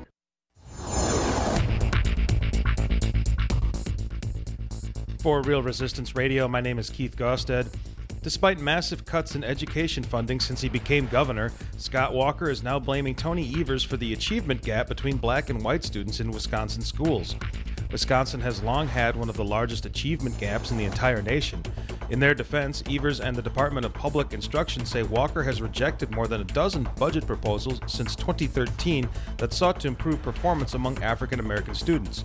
Walker has also rejected a school funding overhaul proposal from Evers 4 times that sought to improve performance of black students. The Brewers beat the Cubs last night, 3-2. They are now only 1 game behind Chicago in the division. The two teams will play Game 2 of their 3-game series tonight at Wrigley Field. And the season finale of Poetry in the Park is happening tonight at Juno Park at 6:30. The event is free and open to the public. For Real Resistance Radio, I'm Keith Gosted. The following program is a presentation of DC Communications, LLC. Warning, you are about to listen to the greatest radio show ever. And due to contractual obligations and to shield our airwaves' corporate licensees from any semblance of liability, responsibility, and gullibility, we must tell you the views represented on this show are not necessarily those of this station or its management. This radio show contains differing points of view on current political topics, and due to the nature of its contents, it should be heard by everyone. Thank you for listening. 3, 2, 1. Now live from the heart of liberal Wisconsin, where the political party is just beginning, welcome to the Devil's Advocate Show. Best friends proving it's never personal, only politics. Please allow me to introduce myself. Now here are your hosts, Dom and Crute. Welcome back to the Devil's Advocates Radio Show. Dominic, we are sliding into the 5 o'clock happy hour. But I got to tell you, my friend, I'm not happy. Primarily because I found this little piece at Racist Right Wisconsin. This piece, a little offensive, an editorial written by James Widgerson. And this thing just comes off as, I mean, I'll let the audience judge for themselves, Tom. But this is very troubling. Right Wisconsin, that was Charlie Sykes' little website. Sold it off to James when he left for his MSNBC job. But as you'll soon hear, Mr. Widgerson does a weekly hit on Righty Whitey Talk Radio. Down the dial, little inferior product. But let's jump into it. This describes an editorial, Dom, apparently not a piece of journalism per se, but I read. Dear readers, in the immortal words of that great philosopher David Lee Roth, tardy, I don't feel tardy. Oh, he's so clever with the 1984 Van Halen references, Dom. I'm pretty sure David Lee Roth or any of the members of Van Halen would never hang around James Widgerton. Today's been a bit of a thrown out of the normal routine, to say the least. I started the morning getting ready to make my weekly radio appearance on WTMJ on the wrong day. Because of the Labor Day holiday, I was on the Steve Scapidi show on Tuesday instead of Monday. I also had additional dad business this morning. Last week, my daughter started school for the year. This week is my son's turn. It's his senior year of high school, and like most teenagers his age, getting him up for the first day of school involves borrowing Acme Dynamite from Coyote. Oh, such a clever writer, this James. Maybe it's the parenting, but go ahead, Gertie. Of course, we did the obligatory first day of school photo. Normally, I'm not very good at this, but he was the only one more year of school before he graduates. When he does, I'm going to throw myself the biggest party for getting him through school. I'm sure we'll do something for him, too. What a doorknob, but I read on. Unfortunately, I don't have any first day of school photos from my days in schools. We didn't have phones back then that could take the picture, and Matthew Brady was unavailable. I just have the cherished memories of walking a mile uphill each way in frigid temperatures that made my daily peregrination resemble the Shackletown expedition. And, both of those references, too obscure for me to know what the hell the ever-so-clever James is talking about. But again, I read on, Dom. The destination of these daily walks may surprise some of you. I'm a graduate of Milwaukee Benson High School. We won't mention the year, but we'll point out the school still had that new school smell, as well as urine in the stairwells, etc. The school is evidence, if anyone needs it, that money and a new building do not add up to academic performance. Yes, it was possible for me to get a good education there, in part because I sought it out against the odds. I spent my lunch hour my senior year hanging out in the social studies study lounge and my other free time in the math department office. Yeah. You know, I made it through high school without any special efforts, Don, but I read on. I rewrote my school schedule to eliminate gym class. Was that about the academics, James, or are you just a big fat lump of you-know-what? I rewrote my school schedule to eliminate gym class starting my sophomore year so I could take extra academic classes and managed to find a guidance counselor to sign the new schedule. Somebody had to look out for my education. Well, I got to ask you, Jim, where were your parents?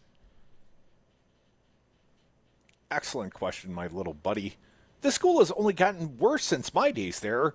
The school fails to meet expectations according to the state of Wisconsin's Department of Public Instruction, and it's not even close. Yet nothing will be done about Vincent, and the 999 kids will be trapped in a failing school this year. Some students will succeed, but the odds are horribly against them. But at least it's a union school, right? It gets worse, people. Keep listening. So imagine my surprise when, thanks to a Facebook page for an upcoming high school reunion, I learned the school is getting a new $5.7 million stadium. The stadium will have artificial grass and a new track for WIAA events. The report I saw didn't mention metal detectors, but it would have been a good idea. And now here it comes, Dom.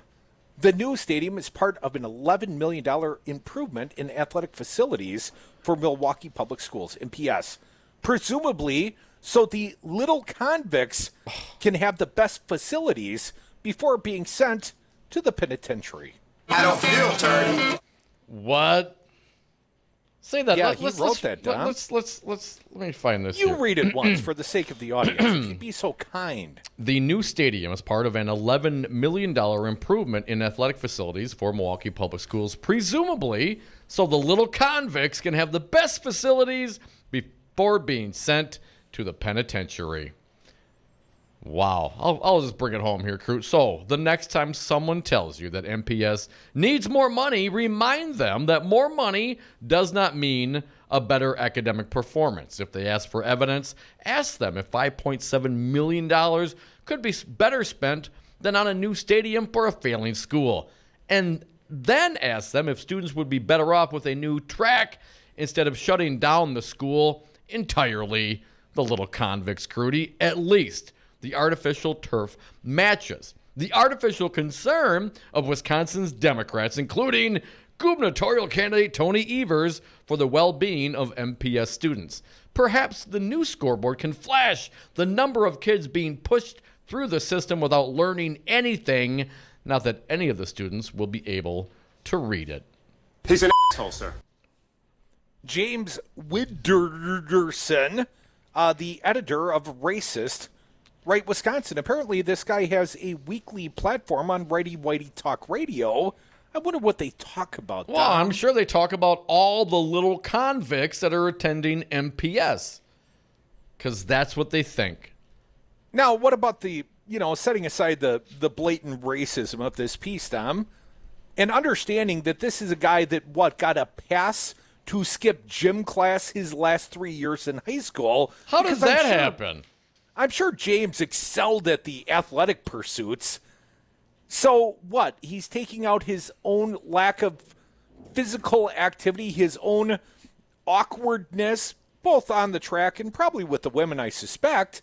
He's taking it out now, Dom, because MPS might, God forbid, improved facilities might offer athletic programs to kids of questionable inner city, probably black character. James Widgerton is the editor of Right Wisconsin. He was a weekly columnist for the Waukesha Freeman, an education reporter for Watchdog.org, and a contributor to Media Trackers, the McIver Institute, and the Wisconsin Policy Research Institute. all of which should sever ties with racist James Widgerton to categorize young students at a challenged school as convicts. Well, it must be the kids' fault, Tom. If the school's not doing well, the children, because primarily they're of minority persuasion, they must be convicts. Get them ready for the penitentiary.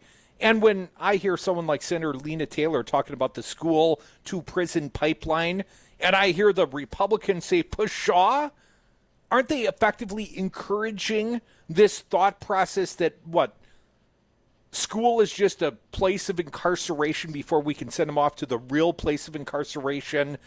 And this argument, this racist argument, well, Widgerson is not the only one making the argument. The governor of the state of Wisconsin, Scott Walker, has also adopted the blame game. Of course, it's all Tony Evers' fault.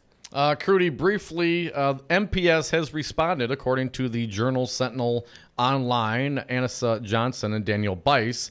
Here's a quote from MPS. They issued a statement Tuesday touting its students' achievements and saying it is, quote, proud to provide the same access to state-of-the-art facilities for our students as districts in surrounding areas have for theirs, and accused Widgerton of cyberbullying. Here's the exact quote. MPS, call it more like cyber racism, but please continue. MPS is outraged, as every parent in the city of Milwaukee should be, that an adult would feel free to make such a derogatory, hurtful, and dishonest statement about more than 75,000 children. We have far too many students who work hard every day and who accomplish great things to let an ill-informed and hateful statement stand without comment. It went on to say, current and former state lawmakers also weighed in. LaTanya Johnson, you mentioned, a senator from... No, I said... I'm sorry. Here's what State Senator LaTanya Johnson said. This is beyond offensive, pure ignorance, and complete BS. MPS is home to 77,000 children. These children and their families deserve to be treated with respect and dignity. State Rep David Crowley, another Milwaukee Democrat, said he must have been one of the little convicts for whom tax dollars should not be spent. And here's Crowley's quote. This kind of racist undertone is how the right communicates. This rhetoric is how Trump and the Republican Party continue to rally their white supremacists and base and cannot be met with silence. Mandela Barnes, we'll take one more in here, Crudy. Mandela Barnes, the Democratic Senate candidate for lieutenant governor and a former state lawmaker, attempted to connect the Widgerton comments to allies of Governor Scott Walker. They expect their casual racism to be excused, Barnes tweeted. The governor's allies have gone full Southern strategy. I'm not sure that the governor of the state of Wisconsin hasn't demonstrated his own racism through the policies he has advocated for, through the budgets that he has advocated for. I mean, that demonstrates his priorities, Dom. And his priorities might be to vilify those that attend NPS schools and, of course, the damnable union thug teachers that might endeavor to teach the children there. But I would say this governor is a racist. James Widgerson, a racist. And quite frankly, this is nearly unexcusable behavior in terms of putting it in writing, publishing an editorial that calls children of color, I suspect, is what Widgerson meant. Calls them what? Little convicts in waiting? Give them, a nice track so they can get ready to run from the cops, Dom? I mean, what exactly is he implying? It's not even implied. It's just out there blatantly racist. You think he'll lose his job or you think he'll get a promotion? Folks, we are the Devil's Advocates. Want you on the phones right now, 844-967-2789. We'll turn this conversation towards the governor and his battle with Tony Evers. And, of course, his accusations. It's Tony Evers that's failed the black students in the state of Wisconsin. And if it's not his fault, it's probably Jim Doyle's. Come back with us. More Devils on the other side. Phone lines toll-free for you. Get dialing. Now's your time.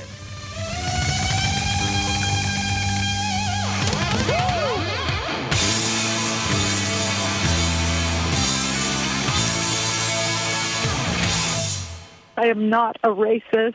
I'm An idiot. He's an asshole, sir. That is his name, sir. Asshole. Major asshole. How many assholes we got on this ship anyhow? You know, I'm an Eagle Scout. What's with you, man? Come on! Businesses today thrive and survive with technology. At Five Nines, we provide businesses with the IT tools they need to stay relevant. We offer enterprise-level solutions at competitive prices. I'm Todd Stryker, President and CEO of Five Nines. Let us manage your IT so you can focus on more important things, like running your business. Check us out at 5nines.com. That's the number 5, NINES.com. 180 over 111, and I had a stroke. I couldn't speak or walk. This is high blood pressure. Get back on your plan. Go to loweryourhbp.org. Brought to you by the American Stroke Association, American Medical Association, and the Ad Council. Dad, this is fun. I didn't think I'd like kayaking. Well, I'm glad you enjoyed it, but I think it's time to head back in. Okay. Can we come back? Sure. Hey, be careful getting out of the boat. It's a kayak, Dad. I'm gonna return the kayak. Can we walk home? How about a taxi? It's a short fare from your neighborhood to your naturehood. Visit discovertheforest.org to find a neighborhood park or green space near you. Brought to you by the Ad Council and the U.S. Forest Service. Donna from Louisiana. The storm just hit, and we went from donating to the food bank to needing it. Hunger is a story we can end. End it at feedingamerica.org. Brought to you by Feeding America and the Ad Council.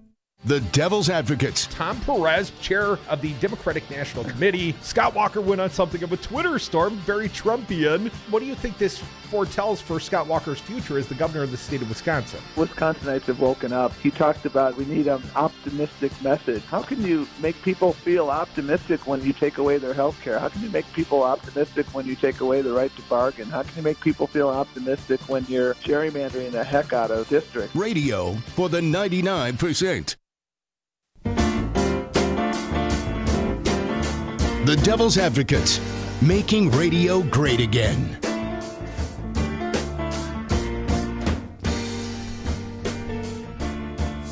And we are back. Thank you for listening to the Devil's Advocates radio show on Real Resistance Radio, streaming on YouTube and Facebook, on Twitter at Devil Radio. And the phone lines are open, 844-967-2789. We are commenting on the editor of rightwisconsin.com. His name, James Widgerton. His quote regarding an improvement at a MPS school. Quote, the new stadium is part of a $11 million improvement in athletic facilities for Milwaukee Public Schools, presumably so the little convicts can have the best facilities before being sent to the penitentiary. As mentioned in the last segment, Journal-Sentinel has MPS quoted, as well as many local Milwaukee elected officials. Here is also some more. Widgerton did not return an email from the Journal-Sentinel asking to discuss the column, but criticized Journal-Sentinel columnist Dan Bice, who first raised the issue on social media. Widgerton tweeted that he was referring specifically to Deontay Long, a standout Milwaukee basketball player who was recently sentenced to 5 years of probation for his role in an armed robbery last year. Now, if we were to believe Widgerton, it was specifically referring singularly to Mr. Long. But again, I refer you back to the actual statement, presumably so the little convicts, plural, can have the best facilities before being sent to the penitentiary.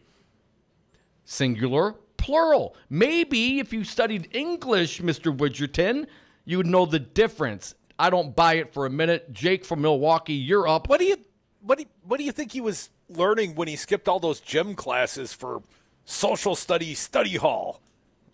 He wasn't learning how to be a human, that's for damn sure. 844-967-2789. Jake, hey, you're up. What do you got for us? Yeah, I would just, I've been thinking about this all day, and Right Wisconsin is kind of like Charlie Sykes' big, smelly skid mark to the state of Wisconsin before he tried to get some cash money, trying to pretend to be like a new liberal or whatever the hell he is. Oh, a compassionate conservative or whatever. He's like the steady resistance now. Yeah. But, but like Sykes and all of them, I mean, they have a dagger behind their backs. You can't trust them. anyways, that's a different story. But this whole dog whistle racism is southeastern Wisconsin Republican conservatives to the core. And he did it because he knew it is red meat for his base, and they want to get their base out voting, so they try to make them angry. So this Joe guy, who I skewered on Twitter for being a bigot and a racist, is just playing along the same lines. I mean, you like you said, you know the difference between a plural and not a plural. So he was on Twitter saying, like, this is where I'm taking the article from. I'm like, yeah, the article mentioned one basketball player, right? Not every MPS student. Right. So he's definitely like trying to make it sound like everyone else is wrong. Because if you look at the Twitter feed, he's like, oh, no, you're wrong. Don't you know facts? But the guy's a lying fascist. I mean, it's the same old crap in southeast Wisconsin. It's the white-collar racists, white-collar meaning the white-collar around the counties, Waukesha, Ozaki, whatever, against Milwaukee. Now, I would, and we appreciate the call, Jake, 844-967-2789. My question would be, does Whitey Righty racist Right Wisconsin editor James Widgerson deserve a weekly platform on Righty Whitey Talk Radio with Steve Scafidi?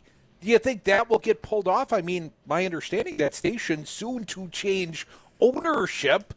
I wonder if the new owner, if Good Karma Brands, will allow this relationship to continue once they buy WTMJ. But under the current circumstance, the Scripps Corporation and Steve Scafidi and the management team, Ed Brooks and the crew over at Righty Whitey Talk Radio down the dial, well, they've got a tough decision. Do you keep your Monday night date, or do you move on from this racist who probably reflects the viewpoint of many of your listeners?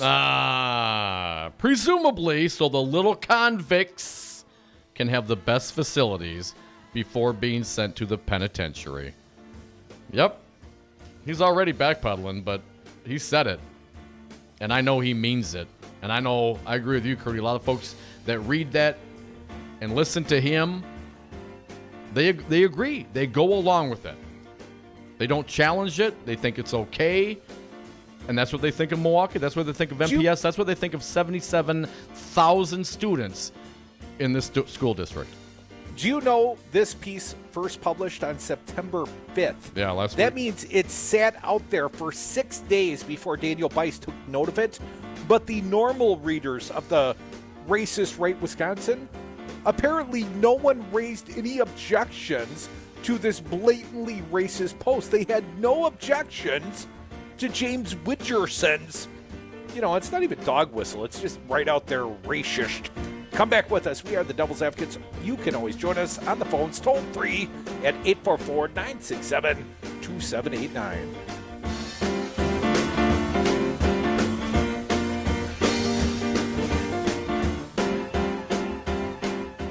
This egregious display of hatred, bigotry, and violence on many sides. On many sides. Turd Ferguson. Join the resistance against dirty carpets. Call Zero Res Madison today for our summer special. Clean and sanitize 3 rooms for only $139. Call 608-848-9000 or schedule online at ZeroResMadison.com. Zero Res, spell it forward or backward, it's the right way to clean. Looking for a job worth talking about? Teaching is creative, collaborative, and intellectually challenging. See why teachers have better work stories at teachdfw.org and learn more about becoming a teacher. Brought to you by Teach and the Ad Council. The Forum, hosted by Sherwin Hughes, exclusively on Real Resistance Radio. Call in live at 844-967-2789 and give your thoughts, feelings, and opinions on local and national topics. Monday through Friday from 8 a.m. until 11 a.m. It will not be what you expect to hear, but we will definitely give you what you need to know. That's The Forum, hosted by Sherwin Hughes on Real Resistance Radio. Always streaming live on realresistanceradio.com. Well, back in my day, we didn't build walls, we tore them down. That's why I listen to Real Resistance Radio. What's a firewall? Do you own a rental property, or would you like to partner with a rental investment team? Call the pros you can trust at CCL Management. Rental expertise second to none, a general contractor on staff to direct repairs and improvements, and real estate brokerage services tailored to the small investor. If you're ready to invest in rental property or just need professionals to manage your real estate portfolio, call us, CCL Management, at 608-833-0009 or visit us on the web at cclmanagement.com. I'm Andy Buck, Field Representative with Painters and Allied Trades of Wisconsin. It's an issue that brings constant challenges for building contractors. How to find qualified painters, glazers, and drywall finishers. IUPAT knows what you want. A professional job performed by skilled workers who care about safety, training, and finishing strong. Workers who are reliable and ready on demand. Let IUPAT provide the people power that you need. You'll feel confident the job is finished right. Connect at IUPATDC7.com and finish strong. So, Jesse, why should someone buying a home pay for an agent when they can go online or call the number on a for sale sign? Great questions. First of all, never call the number on a sign to see a home. That's the seller's agent, and they don't represent your interests. If they show you a home outside of an open house, you forfeit your ability to have someone negotiate in your corner at no cost to you.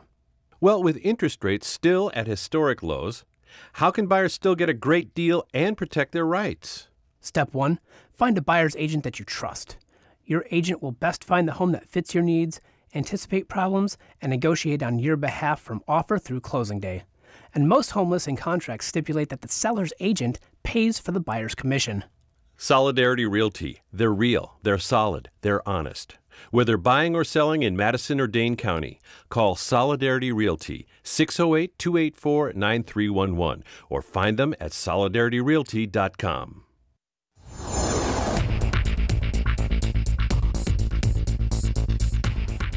For Real Resistance Radio, my name is Keith Gostad. Wisconsin's Attorney General is suing the federal government in an effort to suspend the Affordable Care Act and have it declared unconstitutional. Brad Schimmel is leading the charge, along with 19 other Republican-led states, to overturn the law known as Obamacare. An article from the Journal Sentinel quotes health insurance professionals who say there would be chaos throughout the health industry if Schimmel is successful in arguments last week. The Republican states asked a federal judge to, at the very least, strike down the part of the law that requires insurance companies to cover people with pre-existing conditions and prevents them from charging higher rates. A federal judge in Texas is now weighing the request by Schimmel and other attorney generals. Tuesday, sunshine, high in the mid-70s. Tonight, mostly clear, lows in the upper 50s. Wednesday, sunshine, highs in the mid-70s. Thursday, sunshine, highs in the mid-70s. For Real Resistance Radio, I'm Keith Gostad. Come on, man. Kicking ass and taking names since the Wisconsin uprising. Dom and Crute are the Devil's Advocates. Don't call it a comeback.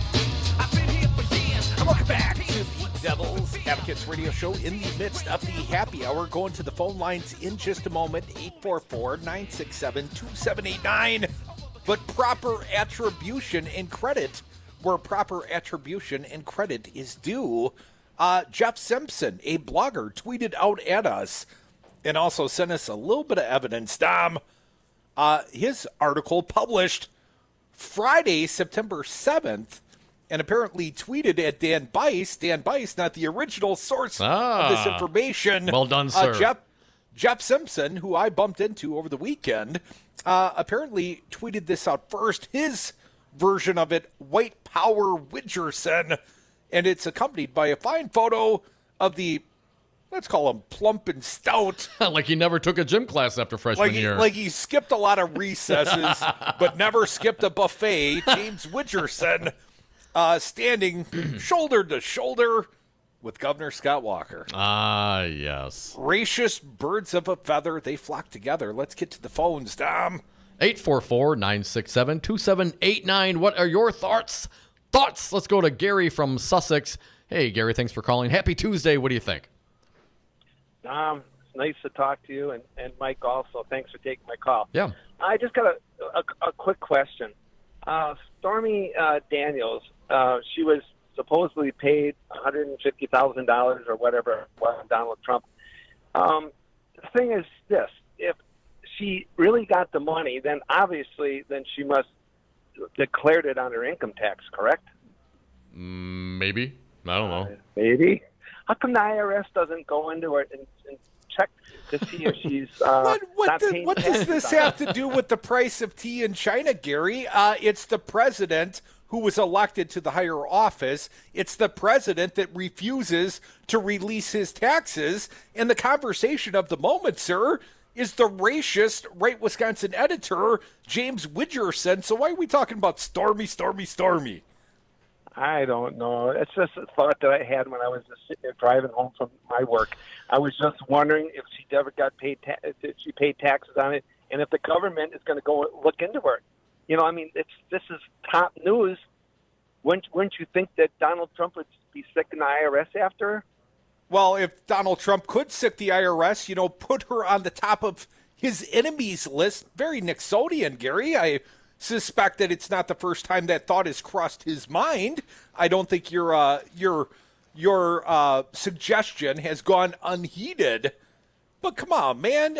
We had Ron Johnson. He has subpoena power. We had him in studio. I asked our Senator Ron Johnson why he has not opened investigations into the hush money payments by a president to a porn star.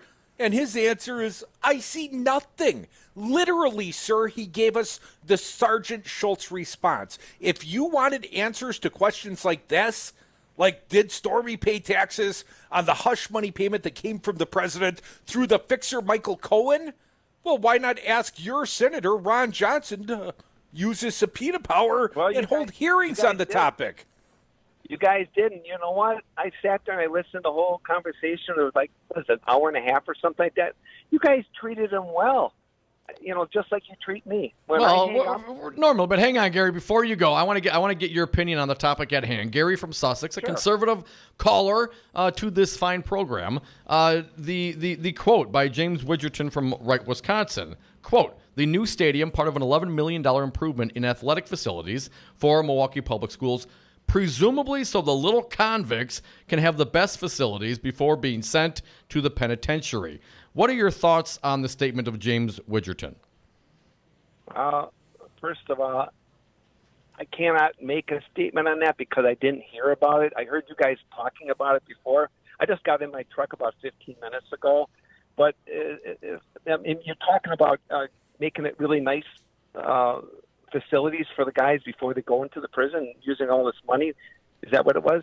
Well, that's what the editor of Right Wisconsin, James Widgerson, effectively wrote a racist editorial, sort of a back-to-school racist special, and effectively said, the convicts at Milwaukee Vincent High School are not deserving of improved athletic facilities. We're just training them for the penitentiary.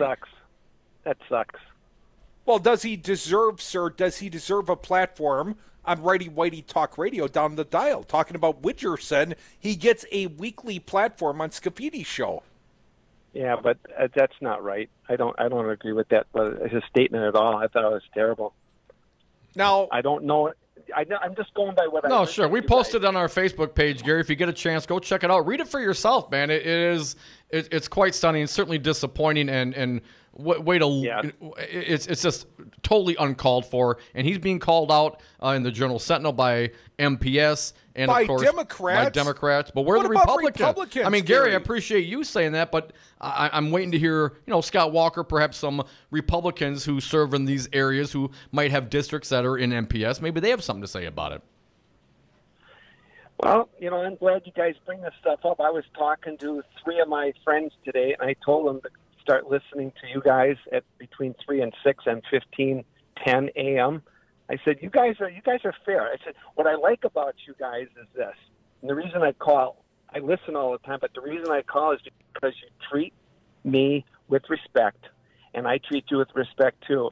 And the fact of the matter is, if you and I saw each other at a restaurant, you and I could sit there, and Dom also, Dom and Mike, both you guys, we could sit there and have a good conversation without even getting mad, because that's the way we need to talk. And the thing is, I am open-minded. I am very much conservative, but the fact is, I grew up most of my life as a Democrat. I didn't change over until I was an adult. So I know both sides. I see Gary, what happened to what? No, listen. If I may, I gotta interrupt you, Gary. Why did you change your political stripes, sir? Mike, this is what happened. When Ronald Reagan, I was a Democrat up until Ronald Reagan. I voted for Ronald Reagan. I've always voted right-wing after that, ran Republican. But back when I was a Democrat, I'm 66. So back when I was a Democrat, the Democratic Party is different than it is today. It's different today. I don't know what's going on. I'm not a socialist at all. I work really hard. Every cent, nobody ever gave me anything, nothing through inheritance or anything. Everything I have because I work hard. I own my own business. I don't believe in socialism. I believe in helping people who are down and out. Yes, but I believe that there should be, if you work hard and you stick your nose to the grindstone and everything like that, you work hard, you should have good stuff. I live in a normal house out in Sussex. Nothing more than, it's like a $250,000 house. Not much. It's not a fancy house. And I don't drive around fancy cars. My newest car is 2006. So Gary, I don't live high off the hog, but I work for every cent I have. Go ahead. I hear you got a pool and a pond out there in Sussex. Can we come by and use the pool or the pond, Gary? You guys can come over and we'll all go out and we can jump in. I do have a pool, but it's an above-ground pool. It's not an in-ground pool. I don't know. Don always worries about getting his cut-off shorts stuck in an above-ground pool. No, it'd be good. One of these days I really would like to get a chance to meet you guys. I know that sometimes you guys are out on Brady Street and stuff like that, but one of these days I'll come down and meet you guys because you guys are good. I like your attitude. You're very informative. I don't agree with everything you say, but there's a good maybe 20% I totally agree with. But when I disagree, then I'll usually. Well, we're starting to lose you, Gary. Appreciate your call and your listenership, and I'd like to add, checks in the mail to Sussex. We have a pond in the back. We have a pool and a pond. A pond would be good for you. Brian, I love you, man. We should meet Gary out at the packing house for some Friday fish fry someday soon, Dom. Absolutely. Thank you, Gary. You're going to have to make those arrangements. Anytime. Give us a call, 844-967-2789. You could be like our pal, conservative Gary from Sussex. You don't have to be liberal. You could be conservative. You could be libertarian. You just have to have a cogent thought and give us a call. Let me know what you think. Let Crudy know. Let the world know. RightWisconsin.com, referring to 78,000 kids at MPS as little convicts. Just on the way to the penitentiary. Well, I don't know if Gary would want to join us there, but if we want to bump into racist James Widgerson, I suggest we go to the Pizza Ranch right about buffet time. Come back with us. I don't mean to, fat shame Widgerson, but, if he's a racist, I can make fun of his less than athletic figure. Less than svelte? Less than svelte. Feeling a little puffy myself, I got to tell you. It's been a good summer. I'm feeling all right. Come back with us. More Devil's Advocates. One last segment. Your phone calls welcome here, even if you're conservative and a little less than svelte, at 844-967-2789.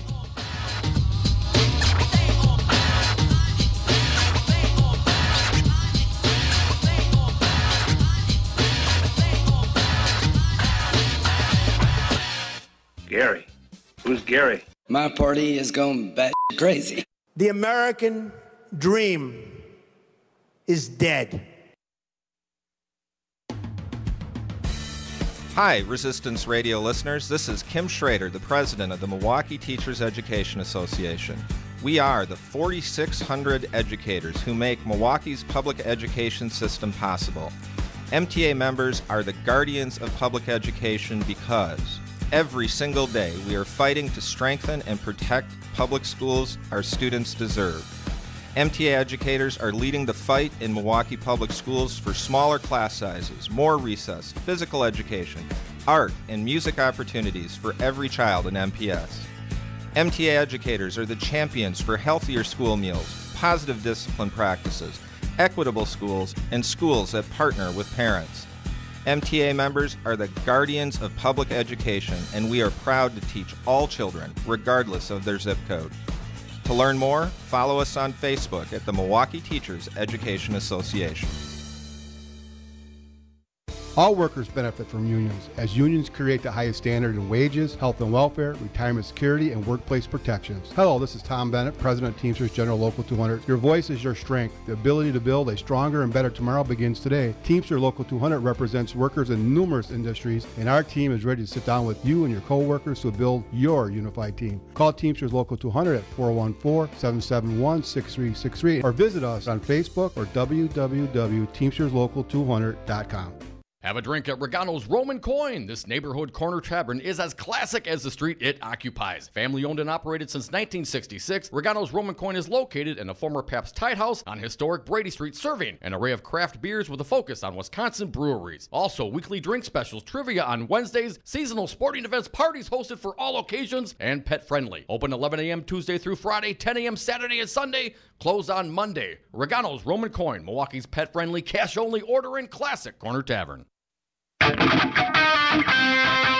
The Devil's Advocates. Political commentary from the back of the class. And we are back. Thank you for listening to the Devil's Advocates radio show live on Real Resistance Radio, streaming on YouTube and Facebook, on Twitter at Devil Radio, on the party line, talk or text. Toll free is open, 844-967-2789. Last segment of the day, so if you got something to say, now is the time. Dominic, I have a serious accusation against the governor of the state of Wisconsin. Serious malfeasance. We want to take the caller first? Yeah, we got a couple callers lining up here. Let's get to them. Take them. Matt from Madison, you're up. Thanks for calling, Matt. What do you got? Hey, Matt. Hey, guys. I just wanted to call in and kind of follow up on Gary, I think from Sussex or wherever he was from first. I feel like I hear the statement from people who were older all the time of, I was a Democrat for all these years, and the Democrats are great, and then something happened, and I own a business, and I worked hard, and nobody gave me anything. I, put the nose to the grindstone, and I worked for what I own and what I have, and I believe in people getting a helping hand, but, and I'm waiting the whole time for what's the catalyst? What's the event that really kicked them over? All I'm hearing is that they worked hard. And what do the Democrats do? They help labor unions, they help wages, they help all this kind of stuff, and they tax to use that money to help people on, short-term things. But nothing major, should have happened after Reagan other than, all these lack of trickle-down taxes that happened. So I just don't know why Gary turned Republican. I think we lost him because he got confused or something. Maybe he needs some help up there in Sussex. But I was dying to say to Gary, you didn't build that. Somebody else made that happen. And the other question I would have, it's like only hardworking people can be Republicans. Well, quite frankly, most capitalists, they're not out there digging ditches. The average hardworking guy is living somewhere close to the poverty line. And living paycheck to paycheck. Yeah, the hardest working people don't have any sort of savings whatsoever. They talk about how people work all these hours and work hard and have multiple jobs, and $1,000 or $500 issue comes along, a car or a medical bill, and now they're out of their house or they're out of their apartment or they lose their car. Well, they're not going to be able to do work now, so nobody has any savings because all the wages are junk and stuff. And I worked hard, for a while when I moved to Madison from Milwaukee, and I couldn't find a job after the recession and stuff, and I worked for a really crappy job. I ended up being on SNAP benefits for about 9-10 months, and now I finally found a job as an engineer. I've been paying taxes for the last 6-7 years. So, it's all gap stuff. And, it doesn't mean that I was a deadbeat. It just means that there wasn't anybody hiring because the economy took a big crap on us for a while and nobody was hiring, and that's exactly what those programs are for. It's, obviously people write on them for a while, but, and there's some changes that can be made, but that doesn't mean that anybody should jump ship from Democrat to Republican and give up all the rest of the good stuff that the Demis bring to the table. Well, how could any of us forget Jim Doyle's recession? Appreciate the call, Matt. Quite frankly, I was doing fairly well in business myself, Tom. I was nearly a Republican, But fortunately, I got in the radio business. It's drawn me back to the Democratic side. Nothing like poverty to inspire the Democratic voter. 844-967-2789. Cassandra from Middleton, you are next. Thank you for calling. What do you got today? I just want to echo what the last caller said and just really talk about Gary. It just bothers me to hear conservatives say, I did everything on my own. I didn't take any help. Everything that I accomplished, I worked hard for it. Well, if you start to ask Gary some questions, Gary, did you get a Pell Grant? Did you get a student loan? This business that you have, did you apply for small business administration loans? Gary, the car you drive from Sussex into other places where you do your business, do you realize that highway funds, that federal funds from the built those highway roads? All of the programs and many more that I'm talking about, they came from taxpayers like me. Now, I am an African-American female. Gary, I'm going to tell you something. You would not last one day walking in my shoes. I have to work 3 times, sometimes 4 times harder than a white male to get what you have. And so I just don't get it. I just don't buy it. And may I just say one last thing about Tony Evers and the school scores? Sure. Yes, ma'am. All right. I spoke with Sherwin. I called in his show on the forum and voiced my concerns about Tony Evers, especially over the standardized test. There are entire swaths of schools in the Milwaukee area who are below standards in terms of reading, math, and science, or barely proficient. There are some school districts that they are 0 proficient. That occurred under Tony Evers' watch, and he has to take the blame for that. And for Tony Evers to call himself the education governor after there was very little progress on unrepresented minorities, on people of color, in terms of their ability to improve on some of these exams, that is very frightening. So I just hate to agree with some of the white racists, but they have, this is a very valid point, and I'm not happy about it. I will vote for Tony. I can't vote for Walker, but he must do something to improve the scores and to improve educational outcomes for the urban poor. He has to do it.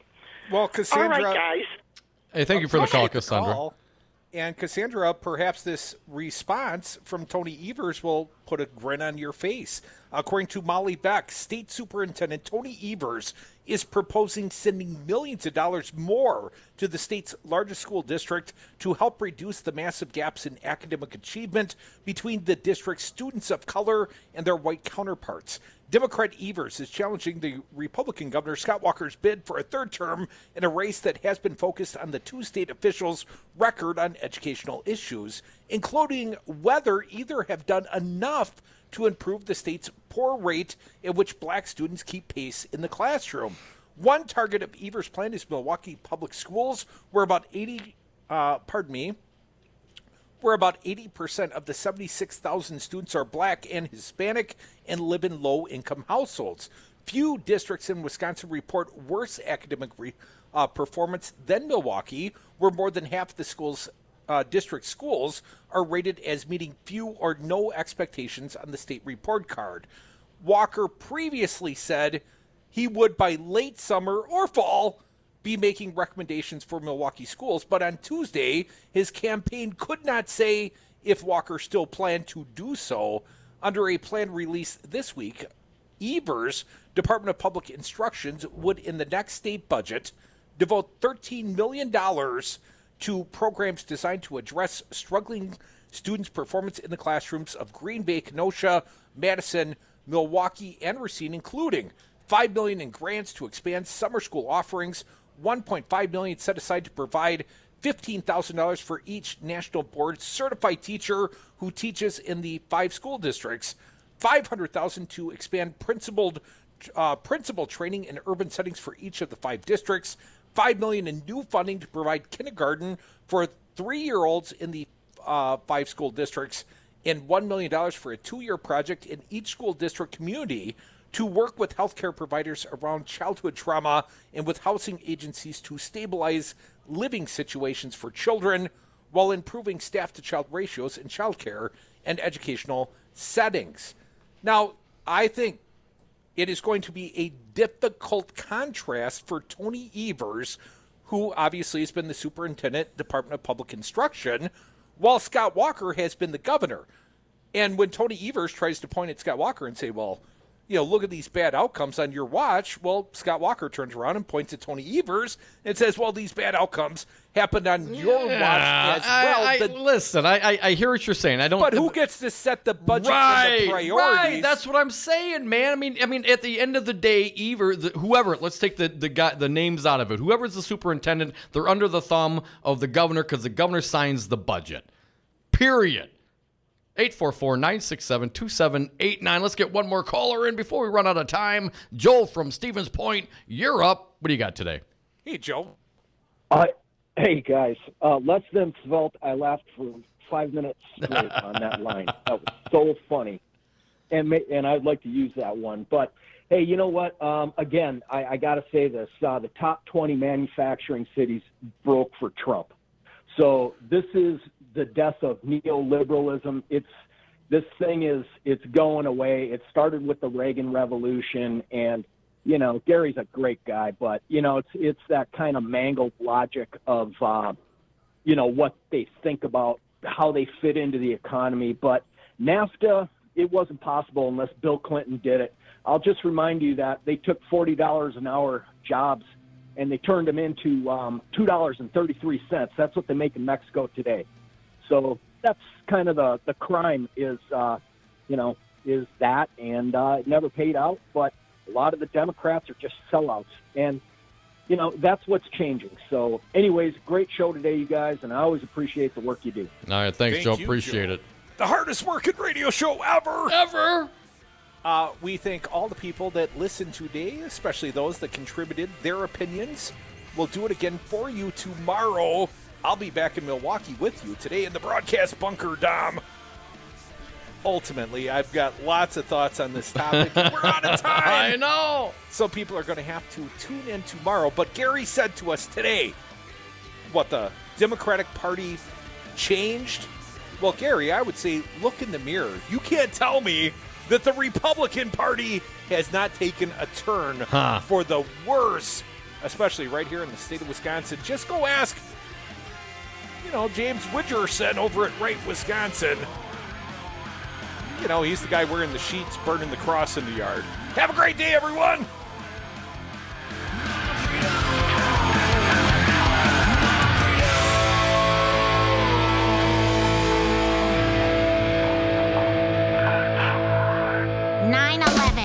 Strong, powerful. 9. Fire, fury, and frankly, power. 11. Very powerful.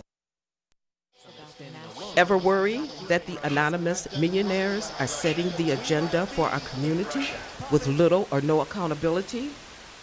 I do. That's why